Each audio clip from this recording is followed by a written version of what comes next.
Hello everyone, I am a whisperer. I know you use this video to sleep, so before that make sure to like and subscribe to help me make higher quality videos. After that, lay down and relax. Let's begin. Hey, listen up. You ever witness something so brain dead, so cosmically moronic? You got to pause mid-bite of your bacon, egg and cheese and wonder if maybe, just maybe, you accidentally mixed up your arthritis pills with your Uncle Tony's secret stash? Yeah, that was me last weekend at the Knickerbocker 5K fun run. Now before we go any further, let me set the stage. Picture a sea of lunatics, adults in neon spandex, stretching like they're warming up for the freaking Olympics. There's banners everywhere flapping in the wind like they're trying to make a statement. A DJ's blasting some generic feel-good pop music is something with too much cowbell and not enough soul. The whole scene reeked of optimism and I hated it. Now me, I ain't run since 1998. Only reason I did that was cause I told some guy at Sal's diner that his mother's meatballs tasted like dog food. Turned out his mother was Sal. I'll admit, it was not my finest moment, but this time, I'm just there to support my cousin's kid, Mikey. He's into fitness now. God help him. I figured, if show up, clap a little, grab a t-shirt, maybe hit the food tent and pretend to be supportive without breaking a sweat. Thought it'd be a walk in the park. Big mistake. They blow the whistle, the race starts, and off they go. A herd of human gazelles jogging their way into shin splints. I ain't moving an inch. I'm leaning against a cone, drinking a nice hot cup of coffee, thinking about what kind of sandwich I'm gonna order after Mikey finishes throwing up at the finish line. Then, out in eerie, the freaking sky goes dark. Not cloudy with a chance of meatballs dark. I mean, someone pulled the plug on the universe dark. The music dies mid-beat, like the DJ got electrocuted, and the wind picks up like nature itself just got a bad vibe. People start looking up, confused. One lady trips over her own feet like gravity suddenly got stronger. Some guy's on his phone checking the weather bug app like it's gonna say, oh hey, heads up, biblical apocalypse inbound, and then a bam. These things start falling from the sky like expired frozen turkeys. Cloaks, pale skin, red eyes, fangs out. Real classic Nosferatu looking creeps, like someone raided a spirit Halloween with a vengeance. They land on the pavement, dramatic as hell. All swirling capes and jazz hands. One of AM, the head honcho I guess, steps forward with his collar up so high it's basically an neck tent. Throws his arms out like he's revealing a new model of Hyundai and shouts, "Behold, the feast is before us, drain them all." I'm standing there with my coffee, staring at this like, what the actual hell did I just hear? And let me tell ya, the runners, they panic. Of course they do, but the thing I said, they already been running for 2 miles, their tanks are empty. You got people trying to sprint away and pulling hamstrings like their muscles just gave up on being part of this whole life thing. One poor guy in compression shorts makes it maybe 10 feet before crumbling like a used napkin. A vampire glides up, real smooth like, lifts him by the collar like he's about to check if he's right. Now here's where it gets personal. I got exactly one guy standing between me and Count Chokey. And that guy, he's wearing a shirt that says blood donors are heroes. Irony's a cruel mistress, you know. So this vamp's about to sink his chompers in. And I'm thinking fast. What do I got? What do I got? Then I spot the snack table. I dive for it like it's the last lifeboat on the Titanic and grab the first thing I see, a tray of garlic knots from Carmen's. Extra butter. I hurl it like I'm pitching in Game 7 of the World Series.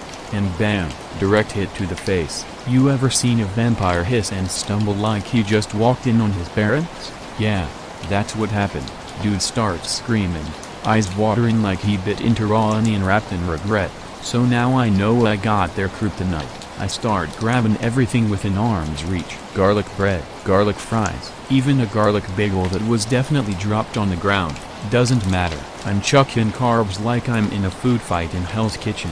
I yell out, "Hey bloodsuckers, you ever heard of Italian cuisine?" Suddenly, the whole damn crowd joins in. Old ladies are hurling garlic bagels with the strength of generational trauma. Some guy from Jersey's chucking shrimp scampi like he's in a seafood giant. Even the DJ, bless his sweaty heart, is lobbing garlic cloves like they're fastballs. And the vampires, they start screaming, smoking, flapping backwards like pigeons getting hit with holy water. Within 5 minutes poof, they're gone. Just evaporated into the sky like they had a hard stop on their groocuber. What's left? A bunch of dazed runners covered in breadcrumbs and trauma. Some dudes crying into a garlic knot. The race announcer, voice cracking, gets back on the mic and goes, "A broken bar, alright, runners. Water stations still open at mile 3, and that, my friend, is why you don't go to 5Ks. Moral of the story: 1. Never trust an event that advertises fun in the title. 2. Always carry garlic knots, just in case. 3. If you ever suspect you're gonna have to run for your life, do everyone a favor and stretch first. Now if you'll excuse me, I gotta finish my bagel before it gets cold. And don't even think about asking me to sign up for next year's turkey trot." 8. Let me tell you about the time my uncle Mauricio tried to take me to a baseball game in Pittsburgh and instead almost got us murdered by a goddamn skinwalker in the woods of Pennsylvania. Now, I know what you're thinking. "Vinny, what in the hell is a skinwalker?" And to that I say, imagine if Coyote had a baby with a meth-addicted demon, then learned how to speak in your Aunt Rose's voice. That's a skinwalker. And yay, I seen one, up close. So I'm 15. Uncle Mauricio, this guy's built like a bag of wet breadsticks. It says, "Hey kid, Mets versus Pirates this weekend, just you and me. Road trip." I'm thinking, baseball, junk food, maybe get lucky and see someone get ejected for throwing a bat. Classic summer fun. What I ain't counting on is Mauricio navigating with nothing but vibes and a car radio that only plays static and old polka hits. "Guy don't believe in maps," said GPS is a government trick to make you feel lost on purpose. This guy once got lost trying to find his own mother's funeral. True story. So, anyways, we pack up his B2Pay 88 Buick Regalia, smells like a salami, did hard time in theory, and head west from Queens. Now, the plan was simple. Drive straight, hit the stadium, watch some baseball, maybe catch a foul ball and sell it online for weed money. Instead, by the time we hit Pennsylvania, this guy's taken 3 wrong exits, a scenic detour that went nowhere, and a shortcut that added 4 hours and took us past an Arby's that I'm convinced was a front for either a cult or money laundering operation, probably both, somewhere outside Scranton. Middle o' nowhere, no lights, just vibes and bad ones. At that we hit this back road, no signs, just trees. Nasty looking gnarled ones, too, the kind that look like Tim Burton went into forestry instead of filmmaking. I say, Uncle Mauricio, this don't look like the way to the stadium. And he goes, Google Maps is for schmucks. I got a good feeling about this road. A good feeling. Ha, yeah, right. He says that a lot. He had the same feeling before investing in Blockbuster stock, in 2016. Anyway, after 20 minutes on this creek trail, bomb, a front left tire hits something, car lurches like it rolled over a Lego the size of a brick. We pull over. Mauricio gets out, cursing in 3 languages, muttering about potholes like the ground personally offended him. I get out too, stretching my legs and regretting every decision that led to this moment. Then it happens, this voice, from the trees. Mauricio, broken bar. We freeze, and let me tell you something, of that voice, that's my nonna's. Only problem? Nonna's been dead 3 years. Open casket. I was there. I remember it fondly, cause I had allergies and sneezed into the holy water. Gave a whole new meaning to God bless you. I tell you that much. Anyway, I look at Mauricio, and he's looking at me like I planned this. He mutters, "No freaking way." I look at Mauricio, he's staring at the trees like they owed him money. I say, "Did you hear her?" And he cuts me off. "Shut up, I know what I heard." Then it speaks again, closer this time. "Mauricio, broken bar, why didn't you come to my funeral, a broken bar?" And now I'm sweating through my Mets jersey. Then we see it. Stepping out of the trees comes this shape. He looks like Nonna, but not. It's like someone tried to reconstruct her from a photo printed off a broken fax machine. One leg's longer than the other, her back's all bent like she got put together with leftover IKEA parts, and her mouth, way too wide. Her walk is jerky, her back's bent like she's been puppeted by a drunk ventriloquist, and her eyes glow and faint, enough to make you feel like your soul's been audited. So what do? I panic. I dive into the car, Slammed the door. Mauricio's right behind me. He's fumbling for the keys like they're greased spaghetti. And this thing of the skinwalker at charges. Full freaking sprint. Now, somewhere in my panic-scrambled brain, I remember reading some book article about skinwalkers back in the day, right? Said what they're afraid of or something. So I start yelling out random crap that might work. First I shout, "You acorn pollen, nothing. White ASH. Still coming, cedar ASH. Juniper berries, you asshole." Mauricio yells, "Why are you yelling the names of seasonings?" I read something about them being its weakness. I shout, "You're supposed to use that crap on the damn thing, you idiot." Mauricio yells back at me, "Not use AM as insults." Jesus Pete, I may be dumb, but how in the hell did your sperm come in first place? I ain't got time to argue. By now, the thing's almost at the hood. Its legs are bent in the wrong way, like a deer trying to twerk. I try something else I heard skinwalkers don't like, and scream, "You have broken bar true name. I know your real name. You have broken bar Margaret? Phyllis? You have broken bar Gladys." It lets out this screecher like a dying fax machine mixed with a banshee having a bad day and slams both hands on the hood. The whole car shakes. I'm praying. Mauricio's crying, and in the middle of it all, the glove box pops open and out falls this old souvenir spoon, silver, Mets commemorative spoon from some stadium giveaway in the '90s, still in plastic, never used, probably worth $3 on eBay. I grab it like it's Excalibur and pull it out of its packaging, and I say, "Okay, fine, let's try silver." I roll the window down a crack and just and stab through the gap. I aim for the heart, but I'm screaming too much to be precise, so I get somewhere near its collarbone, and it screeches loud, like it just stubbed its demonic toe on holy ground. Smoke starts rising from the wound. It backs off, stumbling, collapses into the woods, hissing like bacon on a hot griddle. Mauricio finally turns the key. The car starts like it was never broken. We peel out of there, steering down that dirt road, me holding a limited edition novelty spoon like I just saved the freaking world. Did we make the game? No. Did we tell anyone? Not unless you count this right here. Try explaining that to your aunt. Sorry we're late. Got attacked by a forest monster that looked like your mother before she's got her makeup on. Also we stabbed it with branded cutlery, and not even the sharp stuff, and sent it packing back to hell. So yeah, that's how my Uncle Mauricio almost got me killed by a skinwalker instead of talking me to see the Mets lose by 6 runs. Moral of the story: 1. Don't road trip with anyone who thinks direction is a feeling. 2. If something in the woods starts speaking in your dead grandma's voice, leave. 3. Always keep something silver in your car, doesn't matter what, a spoon, a ring, one of them fancy toothpicks, just something. A cause you never know, and that's coming from me, Vinny the Lung, pastorally, so you know it's gotta be true, as God as my witness. I ain't told a lie yet. Just do yourself a favor and stay out of the woods. Rate this item 1.00 submit rating. Abe knew something was wrong. He had a splitting headache, and everything was dark. He heard crumbling, and the ground beneath him felt like dirt. He had no idea where he was or what had happened to him. "Hello?" he asked. No one answered. He was struggling to remember and coming up empty. He had a fuzzy memory of being at his co-worker's baby shower. He remembered thinking it was a little thoughtless to have a baby shower at a bar when the guest of honor couldn't drink. Something must have happened. Maybe when he left, where the hell even was he? He was outdoors somewhere.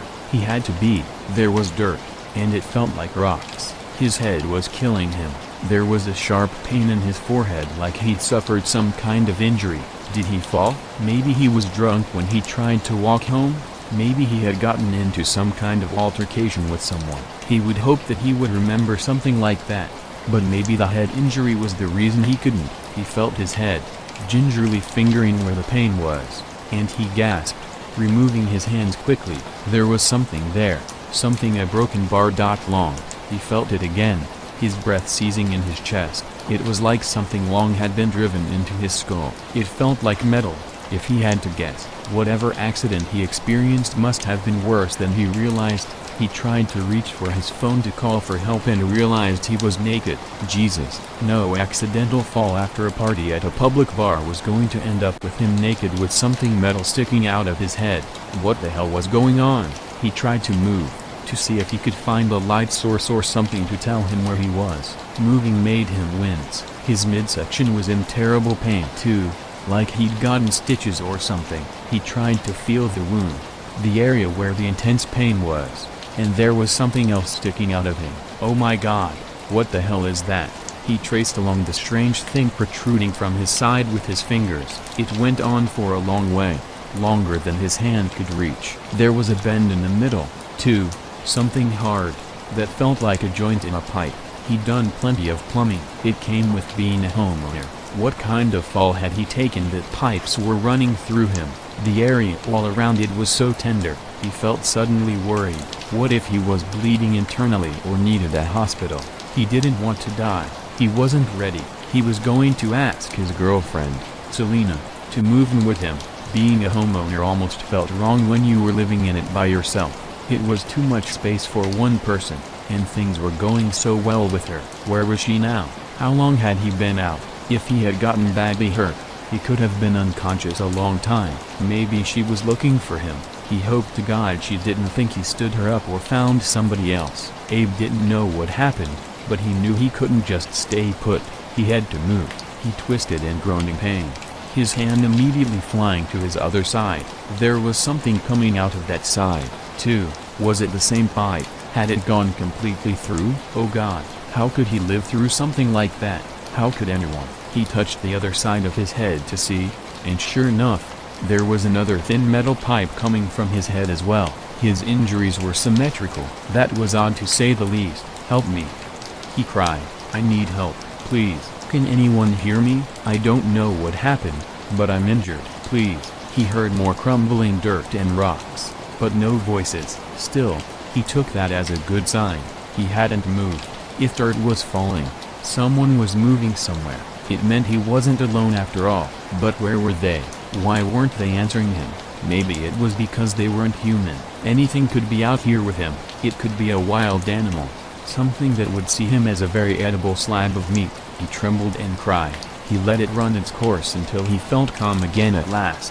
Then he tried to get up, to move again. His body was so awkward with the pipes protruding from his sides and head, but he was going to have to make it work if he wanted to survive this. When he tried to stand, his back hit something, and he fell down hard, crying out in pain as the pipes bent awkwardly and were driven into his body. His panic increased. What did he hit? There was definitely dirt beneath him, but could there be some kind of ceiling? A roof? Was he buried alive? Oh God, if he was, then all that crying and screaming just wasted so much oxygen. His fear of death came crashing back with a vengeance. He reached a hand over his head and felt a hard surface. It wasn't entirely smooth, though. It was bumpy and ridged, and as he dragged his hand across it, dirt fell. What was he under? Was he trapped? Were there people up there? Hey! He screamed. Can anyone hear me? Please, I'm trapped. Down here. I'm down here. He could see a dim light ahead. Maybe it was a way out? He stayed on his hands and knees and crawled forward, trying to be aware of his newly added appendages. It felt too tight for him. He was so afraid of hitting another wall and finding the end of this underground chamber. At least he wasn't in a coffin. He felt no wood, no interior, only dirt. He realized as he oddly crawled forward that he was in some kind of tunnel. That was a good thing, he told himself, because tunnels led somewhere. When he reached the light, his suspicions were confirmed. It was indeed a man-made light. It allowed him to see a section of the tunnel that went forward and then dropped down. That made him nervous. Abe wanted to go up, back to the open air and the human race, not further down into God knows what. What if he got pinned or stuck down there? No one would ever find him. He would die down here for sure. He might have been too afraid to traverse the tunnel, but at least he could use the light, dim as it was, to get a better view of his injuries. He couldn't see his head without a mirror, but he could check the pipes in his sides. He tried to lean his side into the light, which forced the opposite side into the ground and made him wince in discomfort. Geez, how do bugs do it? He wondered. Then he saw the one pipe he was angling toward the light and realized how close to home that thought was. The pipe protruding from his side was no accident. It was something he fell on or had been impaled by during a car wreck. It was coated to match his skin tone and appeared to be made of human flesh. It had fine leg hairs all along its length. Abe was horrified.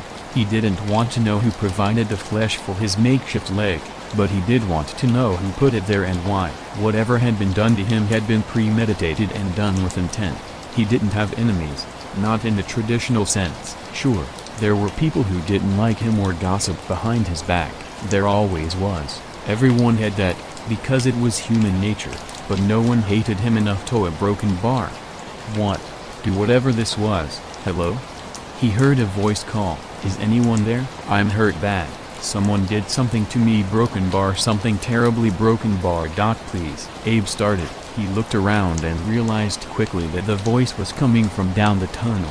Whoever was sharing this space with him must have gone deeper down or fallen over the edge. He crawled forward the best he could. His head pipes, he now assumed, were homemade antennas, scraping against the dirt and rock of the wall and ceiling above. Each time it happened, he felt a twinge of pain, and a trickle of blood ran from the base of the wound down his forehead. He tried to blink it away from his eyes. The edge of the tunnel was past the light, and he almost went right over it in the dark. He gasped and slammed his hand against the dark wall beside him to keep from falling. Hello? She cried again from the darkness below. Is someone there? I heard the dirt falling. Oh, God, please help me. I need help. I'm here, he said, leaning over the edge. What do you know? What do I know? What do you mean? About where we are? Who put us here? Why the fuck do I have 2 additional arms or legs covered in human skin? The broken bar, she said. She choked on a sob. You're stuck here, too? You're injured, too? You can't help me? Oh, go the broken bar. Abe frowned. I know, I'm sorry, but, hey, when I heard movement and dirt flinging, I thought it might be a wild animal or something that could kill and eat me, so I'm kinda glad that it's you. Well, I'm not. She called. I'm not happy to be your better option. I have a husband and kids who probably have no idea where I am. I've been mutilated and I'm trapped in some underground tunnel. I need to get the hell out of here. I know, Abe told her. I know. Me, too. Do you have any idea who did this? No. She screamed. It almost sounded fed up, like she was yelling at him to shut up. But he told himself it was just the weight of the situation. He was freaking out, too. I was at my sister's bachelorette party. We were all drinking and having fun, but I cut out earlier than everyone because I had to get the kids up for school in the morning. Now I'm here. Okay, well, we were both somewhere with alcoholic drinks. Whoever did this to us probably spiked them or roofied them or something. That's something, I guess. I don't even care about that. I just want to go home. I want to return to my mundane life and get up and get my kids ready for school. I want you to do that too, he said. Have you seen or felt anything that can tell us anything? All I've got so far is there's a ceiling, dirt everywhere, and someone made me bug legs and antennas, which are very much attached. Yes, me too, I think. I haven't seen them, but that feels right. There's no light down there. There wasn't any when I first woke up, but I just crawled a bit and there it was. I don't know, maybe I could find one if I went further down. Boot a broken bar. I don't want to do that. I'm scared, afraid you'll drop off and get pinned or break a leg or something, and then you'll get stuck even more than you already are, and you'll die down here. There was a moment of heavy silence. Then a broken bar. Yeah, I get it. You probably don't want to see anyway. I'm pretty sure they're made with human flesh. What? She cried, sounding like she was about to lose it. Never mind. Do you want to try jumping? And I can grab your hands to help you get up here? Or maybe the way out actually is down, and I should come to you. I think you should stay right the hell there. You're just a voice from a different tunnel. For all I know, you could be the person who did this to me. Abe sighed. Seeing me with bug legs would probably dispel the idea, he said, but that's fine. I understand your fear. I just a broken bar. It's dark, and I'm alone up here. Broken bar, I think. Hey, she said, changing the subject. Did you notice the wall that isn't dirt? What? Abe asked. He suddenly moved away from the dirt wall he'd kept himself from falling with and crawled through the darkness to feel for the other. "It feels like some kind of glass or plastic," she said. "I can't break it, though." Abe ran his hand over the smooth surface. He wished the light reached over there. "I feel it," he said. "What the hell is this place?" "I don't know. But I think I know how zoo animals or sea creatures in the aquarium feel. I'll never look at them the same." "Have you gone anywhere?" "Where does the tunnel lead?" "It goes a long way and then drops off a broken bar. I think into another tunnel. But I'm not sure." "That's why I turned around and came this way and realized it only goes up. There's a ceiling above me. But I didn't go to the other end of my tunnel." "Let me check it out, and I'll come back." He left her before she could answer and worked to turn around, which he found harder than he'd expected.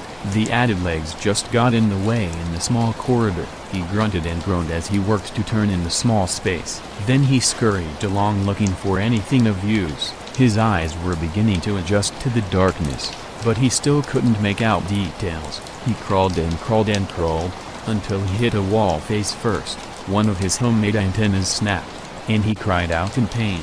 What is it?" He could hear her calling to him. He tried to compose himself and feel the barrier with his hands. It was smooth, unmarked, and foreboding. "Can you hear me?" he yelled. "What?" "I hit a wall." "I'm sorry." "Like literally?" "I'm afraid so." "Dirt. Not like the plastic or glass. The only way to go is down." "All right, so I'll wait for you. We can go exploring together." "Even if I might actually be a mad scientist?" "Yes." "Fine, whatever. Just come." "I'm scared." Abe struggled to turn back around. Then he took his new artificial limbs with him through the dirt tunnel back to the other side, where the voice came from the darkness below. "I'm Abe," he said. "Jessica, I'm coming down, but it's hard to get around with these bug legs." "I know. I'm backing up to give you space." Abe wasn't sure how to do this. It looked like it just went straight down. He decided to crawl headfirst like a bug and hope for the best. He started out okay, but then slipped and went down hard. Abe turned his head to try to protect it and drove his shoulder into the ground. When he looked up, he almost screamed. It was like a giant ant was towering over him. Then he realized that had to be her. Jessica. She was on all fours, with her two fleshy ant legs protruding from her sides and her pipe antennas, which looked frighteningly real in the dark. Jessica. Not Jess. Noted. "What now?" "I don't know. Let's go down one by one. If there's nothing, the other person can help us get back up." "Sounds good." He made the mistake of instinctively trying to stand again and smacked the ceiling with a grunt. Then he dropped to all fours and followed her through the dark dirt tunnel. When they got to the end, they took the plunge one at a time. After 2 levels, he started to get better at sticking the landing, but he was still pretty sure his shoulder was never going to forgive him. "How far down do you think it goes?" she asked nervously. "I don't know. It could go forever for all we know." "Well, that's optimistic. Thank you." Abe was glad for the darkness so neither of them had to be as embarrassed by their nudity. She made him go in front the one time there was enough room for him to pass. He understood and didn't complain. He just wanted to find the way out and get to a hospital. They crawled and down they went, level after level. "What is this place? What is any of this?" he moaned when he started to feel too tired to continue. "Hell," she said back. "I think you were right about it being never-ending. But there has to be an exit. How did they get us in here? How would we even know in the dark? The lights are so few and far between." "Yeah, we could have passed it already. A broken barred wise. Do you think we can dig one of the lights out of the ceiling and take it with us?" "I tried. There's no stretch. It just tears free and goes out." "Damn it. Did I hear someone ask for a light?" another voice said. Neither of them was sure where it came from. It sounded like everywhere, the way Abe would have imagined the voice of God bellowing from the sky. "Whoa, broken bar, who's there?" he asked. "Was it you?" Jessica yelled. "Are you the one who did this to us? What did you do? What do you want?" "I would prefer if you worked on chittering," the voice said, "for authenticity purposes." "What the hell?" Abe barked. "Let us out of here, now, damn it." They heard a low chuckle and the sound of slow clapping. "There must be cameras or speakers lined up in here somewhere," Jessica said fearfully. "He's watching us, the sick bastard." "Actually, it's quite dark at the moment. I can't see you at all," the booming voice said. "But I can fix that. Allow me, let there be light. One by one, lights flicked on in a room beside the glass wall. It got so bright that Abe and Jessica both turned away. When they looked back, they were staring through a giant, unbreakable window at a room wide enough to belong in a hospital. In the center of it was a black recliner. A man was sitting in it, holding a glass of wine in one hand and a cigarette in the other, smoke trailing up toward the lights above. There was a tiny table beside his chair with an ashtray in the middle and a coaster for his drink. It was the only other furniture in the room. "I've got all the buttons right here on my chair," he said. "Lights, camera, action, I control it all, right from my favorite chair." "Isn't that great?" He was wearing a wide-brimmed white hat, so it was hard to see his face from where they were. His eyes were bathed in shadow. "What is this?" Jessica cried. "What do you want?" "Entertainment," he said, and they could see his smile beneath his shadowed eyes. "This isn't right." "Why us?" Abe yelled. "You don't have to yell, I can hear you just fine. You were both easy. I didn't grab you myself, number. I have people for that." It's so easy to get people from alcohol-driven establishments when you offer to get them an Uber or take them home. Everyone just thinks you're helpful. "So that's it," Jessica said, her voice filled with sadness. "You took us at random." "That's it," he said, that smile returning. It was the only part of his face he could see, and it was wide like the Cheshire Cat. "I have a husband and kids," she said. "I have a girlfriend and a cat no one is probably feeding," Abe added. "Had," the man said. "You both need to start using the word they had. You're talking about your old lives. Those lives aren't yours anymore. Now, you're ants. It's time you start getting into character. Be ants. Go a broken bar work. Crawl. Mate." He set his drink down and clapped his hands eagerly. "I'm not going to be your ant. Let me out," Jessica yelled. "There is no out, so you do better to just accept your new life," the man said, taking a drag from his cigarette. When he exhaled the smoke, he sighed contentedly and sipped his wine. He said, licking his lips, "That's good stuff. I always wanted an ant farm, you know." "I don't care," Jessica snapped. Abe was just trying to take this all in. "Is that what this is? A giant ant farm?" The man set his drink down on the tiny table beside him and clapped again. "That's exactly what it is. Bravo. My mother would never allow me to have one. She said they were gross. Bugs that lived in dirt. There was no way I was going to have something like that in her house. God, she was so prim and proper, like having money meant not having fun." "She sounds terrible," Jessica said. "Why don't you let us out of here, and we can talk about it?" He laughed and pointed at her before picking his wine glass back up and taking a sip. He licked his lips and said, "You're funny. We're talking right now. I don't have to let you out for that. Anyway, I'm never going to let you out. I've been waiting my whole life for this. So let me watch you. Go be ants. Go to hell," Jessica shouted back. "You don't seem to appreciate ants any more than my mother did. Ants have survived multiple mass extinctions. They lived with the dinosaurs. They can carry 50 times their own body weight. Do you know any human who can carry 50 times their body weight, number? Because they can't. Ants are incredible. Then would it be better to have real ants, not lesser humans disguised as ants?" Abe asked. Now that the lights were on, he felt exposed. He was trying to hide his own genitals and do his best to avert his eyes from Jessica's. The man sighed. His excitement faltered. He sat there in silence and smoked for a while. Jessica and Abe were getting restless. They were looking each other in the eyes and murmuring about what was happening, and why he wasn't saying anything and what they should do. Finally, he said, "I tried that. The real ants. I made a giant ant farm. They're so tiny, I couldn't even see them from here. When I put a whole bunch, I could see them collectively working, but I needed binoculars to see them up close, and then I couldn't drink my wine or smoke my cigarette, and I am a man of routine. So you decided it would be better to dress people up as ants? Do you hear how crazy that sounds?" Abe asked him. The man gave a humorless laugh.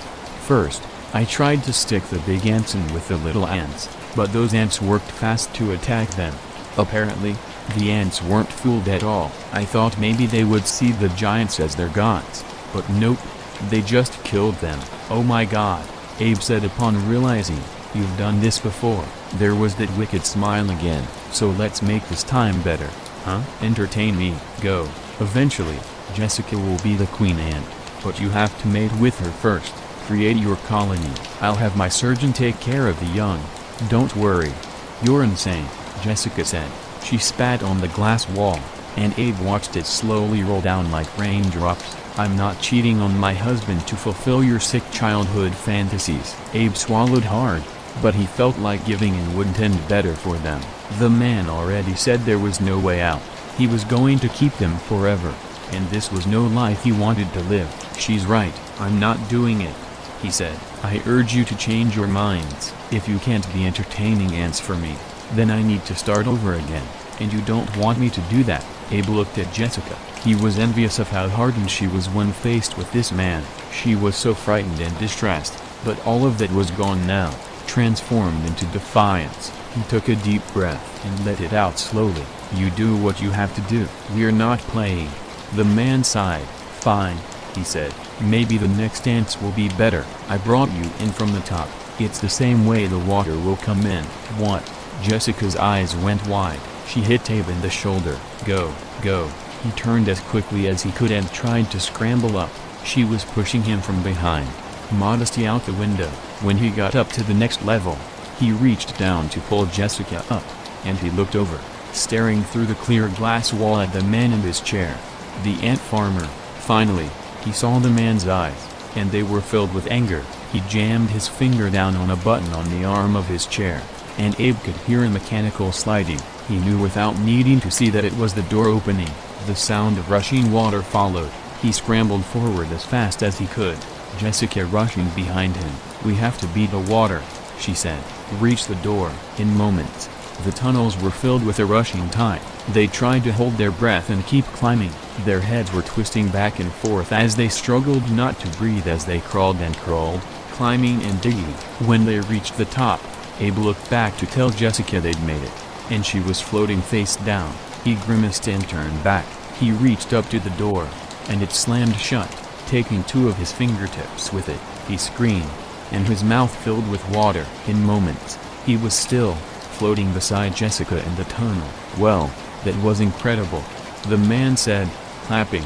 They acted like ants after all. He lit another cigarette and hit a button on his chair. My ants didn't last, he said. I need you to get me more.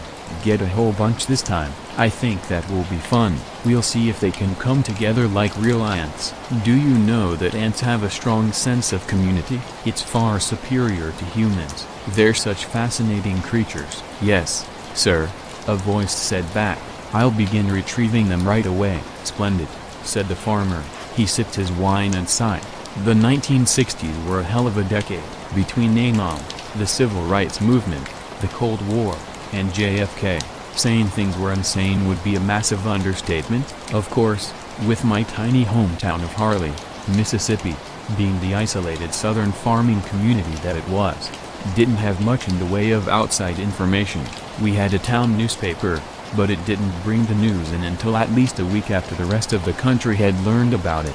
I still don't know if what happened was a result of the turbulence or the other way around. It had been just another scorching day in July of 1968. I remember that I was 12 then. I had been sent out of the house to go pick up a few things from the local grocery store.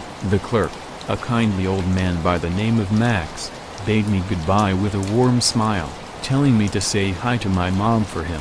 That's how it was most days. Today, though, something was different.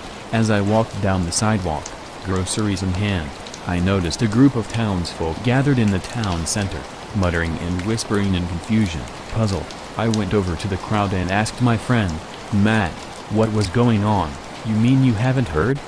He asked, looking at me like I was stupid. Some preacher fellas came here this morning. I hadn't heard, and the announcement that someone new had come was enough to perk my ears up. We didn't get visitors often, much less from wandering holy men. Peering over the sweaty shoulders of several men, I caught a glimpse of a preacher, and immediately I sensed something wrong with him. At first glance, one might mistake him for just a standard religious man, wearing a long, dark priest's robe and a wide-brimmed hat, as well as a pair of spectacles. Two things struck me as truly strange, though. The first was his face. His eyes were beady like a crow's, and he had a wrinkled, elderly face, He was smiling sadly and pitifully, the sort of smile one might expect a grandfather to give to his child after telling them he had a terminal illness. The second was the book his veiny hands clutched. It wasn't like any Bible I'd ever seen. It was adorned with all manner of strange symbols. Even after years of research, I've never been able to determine their origin. The only discernible thing on it was the design of a locust on the cover. The preacher stood, facing the crowd, which had grown over the past few minutes to include most of Harley if not all of it, including my mother, who had wondered what was taking me so long. Then he spoke in a wavering voice. "My father, if it be possible, let this cup pass from me." Then he bowed his head and began to weep. It was quiet and soft, as if he were determined not to let us hear him. Tears fell from his bespectacled eyes. Then he said in resignation, "Yet not my will, but yours be done." I knew that verse, Jesus in Gethsemane. But why was this man here to preach that of all verses? And why was he crying? Was he just so overtaken by the emotion felt by Jesus in the verse that he just had to express it aloud? That was when it began. We watched, puzzled by the preacher's sudden appearance and his tears. When we noticed something, he wasn't crying anymore. Now he was chuckling, his shoulders shook as he laughed. His voice slowly rising before his head snapped up to reveal his face, still wet with tears but now stretched into an impossible rictus of a grin as he cackled. His beady eyes were now large, green, and bloodshot. Everyone gasped, backing away, with several younger kids crying. As quickly as the preacher's laughter started, it stopped. He just stood there, grinning like a fox in a hen house, completely still save for a twitch every so often. The town sheriff, 45-year-old Richard Lloyd, stepped forward uneasily, yet mustering all of the toughness of his 20-plus years in law enforcement. I suppose he still figured that this man was still just that, a normal man, albeit with a severe mental condition. "Mister," he said with as much authority as possible, "I don't know who you are, or what you're doing here, but I'm going to have to ask you to leave." The preacher ignored him, not even sparing him a glance. "Mister, didn't you hear me?" Richard said firmly. "You're terrorizing these good folks. If you won't leave on foot, I'll have to take you in cuffs." Even the threat of arrest wasn't enough to warrant the preacher's attention. Growing impatient, Richard decided to be the first to approach him, reaching for his cuffs and opening them. Then as he was about to remove the book from the preacher's hands, it happened. With a speed and strength that shouldn't have been possible for a man his age, he grabbed Richard's arm and lifted the open cuff to his throat. In the same motion, he buried it into his flesh and drew it across his neck, slashing it open. Blood gushed from the wound, and poor Richard, shocked by the sudden display of power, had no time to even grasp at his wound until it was too late. It all happened within a fraction of a second. It didn't occur to us what had happened until Richard's body lay twitching and bleeding. Then pandemonium set in. Most people screamed, running to protect their loved ones, while several fruitlessly tried to stop the bleeding, which the preacher made no attempt to prevent. He glanced at them sideways, though, smiling the whole time. It was obvious that he was mocking their attempts to assist him. All too soon, the sheriff lay still. The deputy, John Callow, snapped out of his shock to remove his service pistol from his belt. "Get on the ground," he snarled, anger over his boss and friend's death overriding his shock and horror. "Get on the ground now." The preacher did nothing, but his chest shook slightly with restrained chuckles. I guess what happened next was inevitable. Enraged, John pulled the trigger, and the bullet struck the preacher in the head. He kept standing, even as blood poured in rivulets from the hole in his head. Dumbfounded, John unloaded all of his rounds into the preacher. Still, the monster stood there, grinning at the people who had retreated into their homes or the nearest buildings, with Max pulling me and my mother into the grocery store. As John began to reload, the preacher extended a hand and again moved unnaturally fast. He seized the deputy's face, digging his fingertips into his skull. We heard only the beginning of a scream before the crunch. Then poor John fell lifelessly to the ground. Then he returned to his spot. The wounds on his body didn't seem to affect him at all, and despite taking bullet after bullet, the only thing that had been accomplished was making his grinning face that much more ghoulish and staining his robe. How I wish that this had been it. How I wish that after killing our town's sheriff and his deputy the preacher would leave us. But life can't be that fair for anyone. He opened his Bible and chanted in a bizarre language, gesturing at the corpses. Then he lifted a hand to the sky and raised his voice as if pleading with God for some miracle. Then in English, he cried out, "Richard, Jonathan, rise and walk again." Then, as odd and scary as things had been before, they became worse. The bodies of Sheriff Lloyd and Deputy Callow stood up as if it were the most natural thing in the world. They walked over to the preacher and knelt before him, saying something that we couldn't hear from inside. He placed a hand on both of them in what looked to be a comforting gesture, and they stood up. The sheriff's throat was still bleeding, and there was blood leaking from the deputy's crushed skull, but they now sported the exact same grins as the preacher who had invaded our town. For 3 hours, they just stood, staring, smiling as the blood ran from them. Then a man named Nick Webb, our resident town drunk, grew tired of waiting for someone to do something. "Damn you, preacher man," he yelled, stone sober for once, as he broke a glass bottle and stupidly advanced on the preacher. "I don't rightly know what God you worshiping, but he ain't no God I ever heard of, and you." The preacher interrupted by pointing at Nick. All at once, Nick stopped. Then he fell to the ground, covering his eyes as he howled in agony. Even as he cried out, the preacher quoted scripture again. "Rabbi, who sinned, this man or his parents, that he was born blind? Neither this man nor his parents sinned, but this happened so that the works of God might be displayed in him." Once he was finished, he gestured at Nick to stand, which he did, then joined the deputy and sheriff at the preacher's side. His eyes were milky, and he now had the same matching grin as the others. The next week was hell. I don't say that as hyperbole if there's a hell.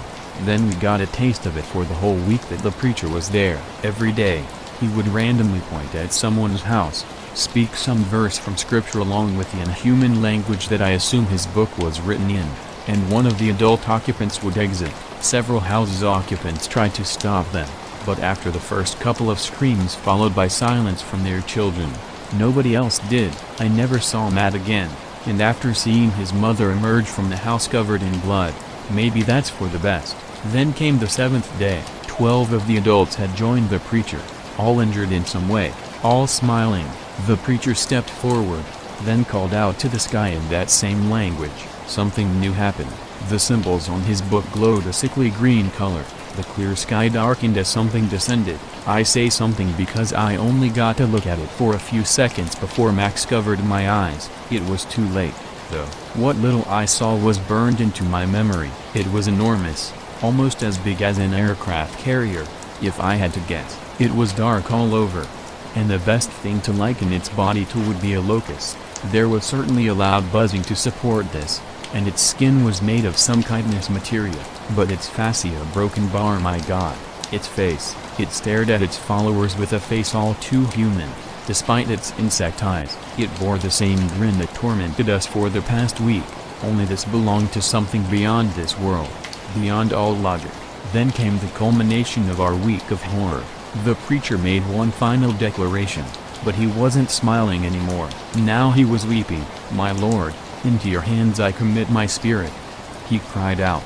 Then the damn thing spoke in the preacher's voice, but it was now a hissing, throaty, distorted mess, with a sadistic, mocking tone to it. "Well done, good and faithful servant." Then it ate him, followed by the 12 who joined him. But it didn't just pick them up and swallow them, it chewed, just as a locust might do to crops. It ate everything, down to the last drop of blood they had shed, and then, just like that, it left without a trace save for the bodies of those who tried to stop its food, and something else. The book the preacher held now lay in the center of town. Nobody dared to touch it. Understandably, everyone alive skipped town by the end of that month. By then, Harley, Mississippi was a veritable ghost town. That was about 55 years ago. I never went back to Mississippi, let alone Harley. To this day, I don't know what exactly happened there, who the preacher was, or how he and that thing did what they did. There is something I do know, however. 2 weeks ago, I found a video on YouTube of some urban explorer who apparently liked to record his findings of old ghost towns nobody's ever heard of before. It wouldn't have caught my interest, except for the title of the video, Harley, Mississippi. I watched as he wandered the empty streets of my hometown. Of course, finding human bones in some of the houses scared him, but unfortunately, not enough to scare him into leaving. Before he could, he focused the camera on a small, black object in the center of town. I knew what it was, and I silently pleaded, "Don't, please don't." He reached a trembling hand out and picked it up. I averted my eyes. I never wanted to see that damned book again, let alone read it. He was nervous from what I could hear, but he made a note to report the bodies to the state police. He hasn't uploaded any videos since then, and his subscribers appear to have noticed. I write this as a warning. If a strange creature with a book like that comes to your town, you need to hightail it out of there. If you can't do that, then I'm afraid all I can say is, good luck. I sat in the dining hall for the evening meal, a bowl full of gruel with limited nutritional value, washed down by a cup of brown water. I had a table to myself, and most of my fellow prisoners also ate alone. There was plenty of space in the hall as our numbers had dwindled over the years. So many prisoners had perished, either from natural causes or otherwise, and those who were left tended not to trust one another. I glanced across the grim canteen with its worn, bleached tiles, and steel tables and chairs, which were screwed into the ground. All my fellow inmates were keeping their heads down and eating their meals, all except for one. Number 14 wasn't chowing down. Instead, he was glaring across the room at me with a murderous rage. I met his eyes for a moment, enough to show I wasn't intimidated, but not long enough to further provoke him. I knew why 14 had it in for me. I was number 13, next up in the pecking order. If he eliminated me, he would gain my slightly less crappy cell and obtain the handful of privileges I held. That's the way of it down here in the pit. Everyone wants to take out the guy ahead of them to move up the chain. But that wasn't even the craziest thing about it. The situation was so screwed up because 14 looked just like me. In fact, he was my exact doubly broken bars were all the other prisoners, and the guards for that matter. Every man inside this prison, from the psychotics locked up in the basement all the way up to the governor, was a carbon copy, or at least we'd started out that way. I don't know who the original was. In fact, I couldn't even remember how I'd ended up here. My first conscious memory was waking up on a rock-hard cot in my cell. Although the harsh prison regime was already second nature to me, we may have all come from the same seed, but our respective positions within the prison hierarchy had taken their toll on all of us. The guards were at the top, of course. They enjoyed the best food, accommodation, and power over the rest of us. In reality, though, they were prisoners too, but the hierarchy was everything, and the guards had the ability to make life hell for the prisoners. A team of guards was in the dining hall, all dressed in neat blue uniforms to differentiate themselves from us, the prisoners who were clad in orange jumpsuits. The guards were leaning against the gray walls and keeping a close eye on us, their hands on their batons as they were ready to move at the slightest provocation. It had been several years since the last riot, and frankly, there weren't enough of us prisoners left to pose a real threat to those in charge. We prisoners were deliberately kept weak and malnourished, and we were encouraged to fight amongst each other to kill one another to advance up the pecking order. In a way, it was the perfect system for someone entirely devoid of humanity and lacking a moral compass. Number 2 was there that day, scowling sadistically as his dark eyes surveyed the canteen, looking down upon us prisoners with total contempt and disgust. It brought a chill down my spine every time I laid eyes upon number 2. He was the meanest and most sadistic in the pit, and it irked me that he had my fascia, albeit a fatter and fouler version of it. The captain of the guards only answered to one Mana, the governor, also known as number 1. He ruled this dystopian prison and was perhaps the only man who knew why we were there or how we could escape. But the governor was smart. He'd set up the system, or had at least run it with brutal efficiency, and he rarely ventured down into the prison these days, instead remaining in his luxurious office on the higher levels while delegating responsibility to his sadistic guard captain. Number 14 wasn't a smart man. Sure, he was my double, but he leaned towards his violent impulses rather than rational thought.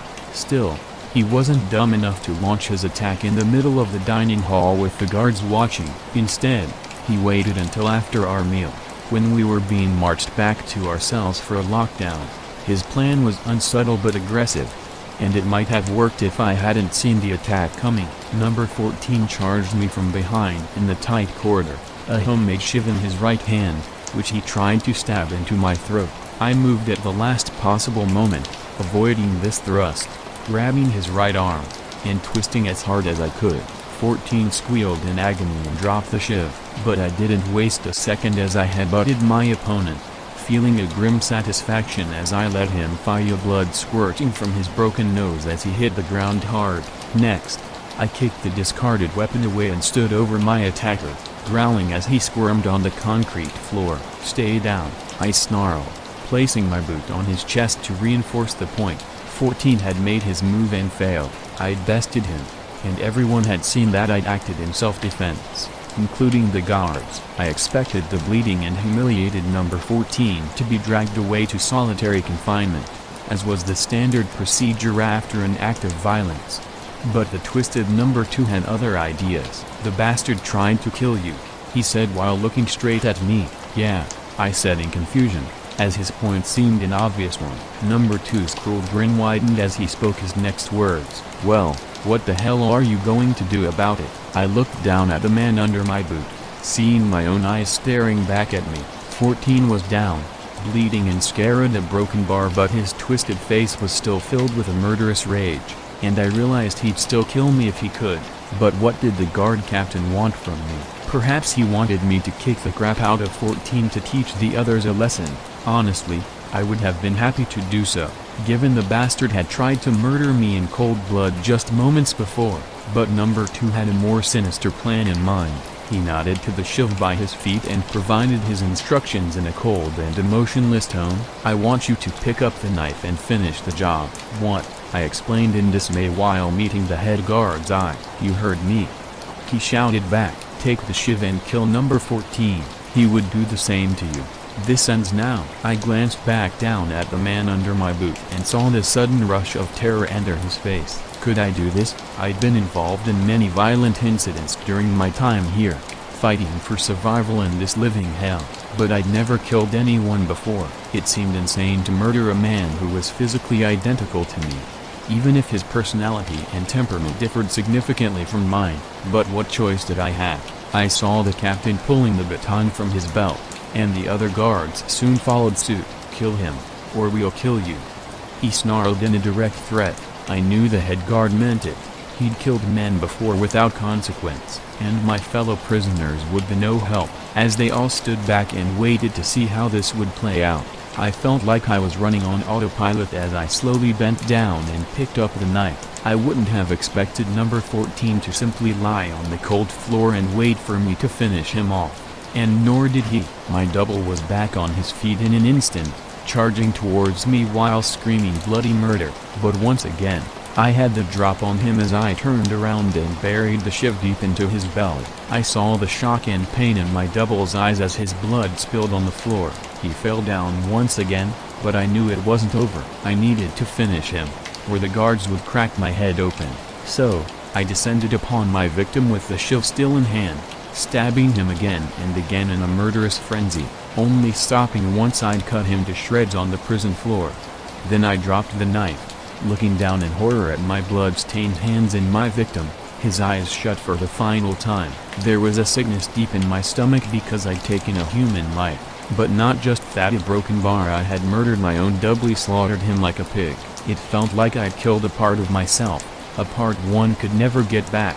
I remained on my knees for a moment, trying to keep it together in front of the guards and other prisoners. You couldn't show any weakness in this joint. I wondered how this horrific moment would end, but suddenly I heard a cruel cackle from number 2, soon replicated by his guard subordinates. "Good job, number 13, the captain said sarcastically. "That's one less mouth for us to feed." I glared up angrily at number 2, realizing what he just made me do.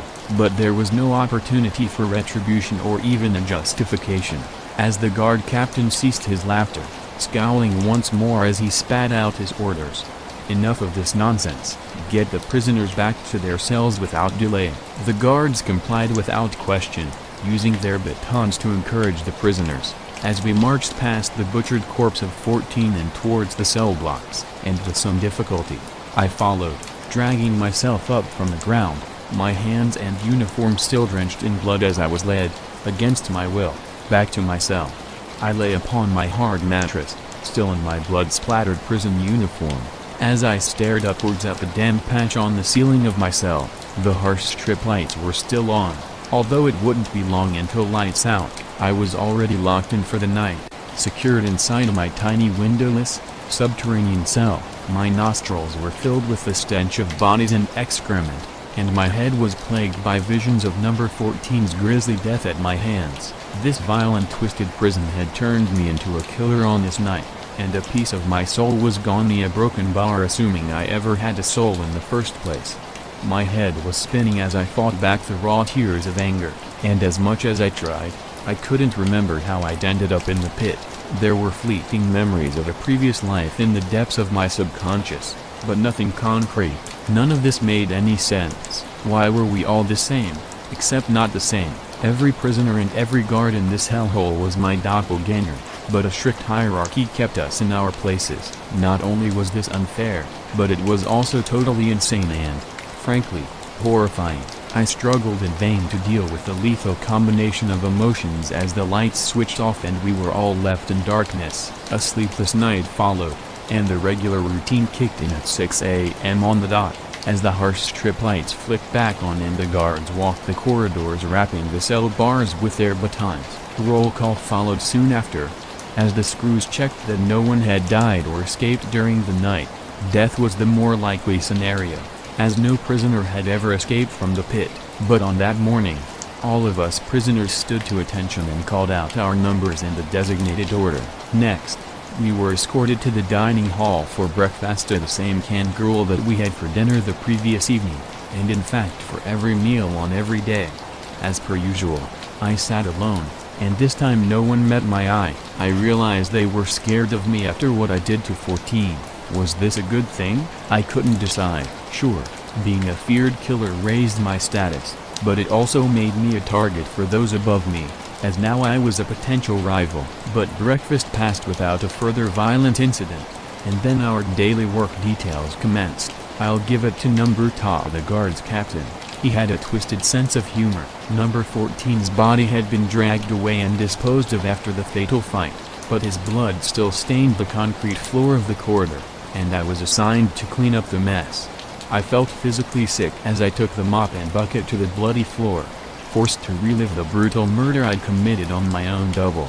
Still, I knew I had to complete the ugly task, because refusal would result in punishment. I had almost finished the mopping when I was approached by one of the guards, and not number 2 but number 8.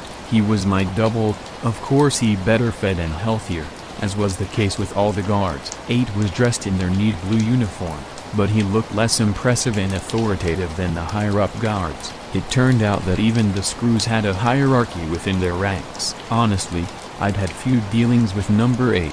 He was always in the background, silently working to make our lives more miserable. When he approached me in the corridor, I assumed 8 would deliver my next unpleasant work assignment, but instead, he intrigued me with a most unexpected proposition. Number 8 glanced nervously over his shoulder, checking the corridor before he whispered in my ear, "I saw you in action yesterday." Impressive. I grimaced, not appreciating the so-called compliment. "I did what I had to," I replied coolly while looking down at the mop. "For sure," my double muttered back. "I get it. We're all doing what we have to." His comment got to me, as I met 8's eye with angry defiance. "What the hell would you know about it?" Number 8 backed up, raising his hands defensively. "Hey man, I'm not your enemy. Sure, I'm a guard, but I'm the lowest of their number. The captain gives me the worst jobs keeping the mental cases in line, cleaning out the slop buckets, getting rid of the body as a broken bar. What do you want from me?" I interjected impatiently. Number 8 nervously glanced back down the corridor before answering. "The current regime isn't working. The guards aren't happy, and neither are the prisoners. We need a change in leadership." "I think you could be our man," I scoffed in contempt, taken aback by the insane suggestion. "You must be playing with me," I shot back. "You know that's not how it works down here. I'm number 13. If I want to rise up the ranks, I go for number 12. "Why?" 8 shot back excitedly. "Who says it has to be this way? We're all the same. Basically a broken bar, same bodies, same brains. Why can't we take over? You could be governor, and I could become captain of the guards." I met his eye, trying to detect any signs of subterfuge, but I could find none. "And besides, it's difficult for a man to lie to his own double. You've obviously thought this through," I said carefully. "But why do you need me?" Number 8 nodded his head and smiled thinly. "I've been watching you for a while, 13. You're tough and smart, but also cautious. I'm not the one to rule us. You are a broken bar, but you need my help. I can get you out of your cell after lockdown, and I can bring you to the upper levels of broken bar to the governor." "The governor," I repeated thoughtfully. "If anybody knows the truth of this hellhole, he does. He might know the way out." This time, it was 8's turn to scoff and laugh in mockery. "There's no way out of this prison. Haven't you realized this yet?" I glared back at my double and answered through clenched teeth. "You don't know that." "Whatever, man," 8 replied. "The point is, I can get you to the governor. You don't need to give me an answer this minute. But we have to act soon, before they catch us out." He looked up and down the corridor for the umpteenth time before whispering his last instruction.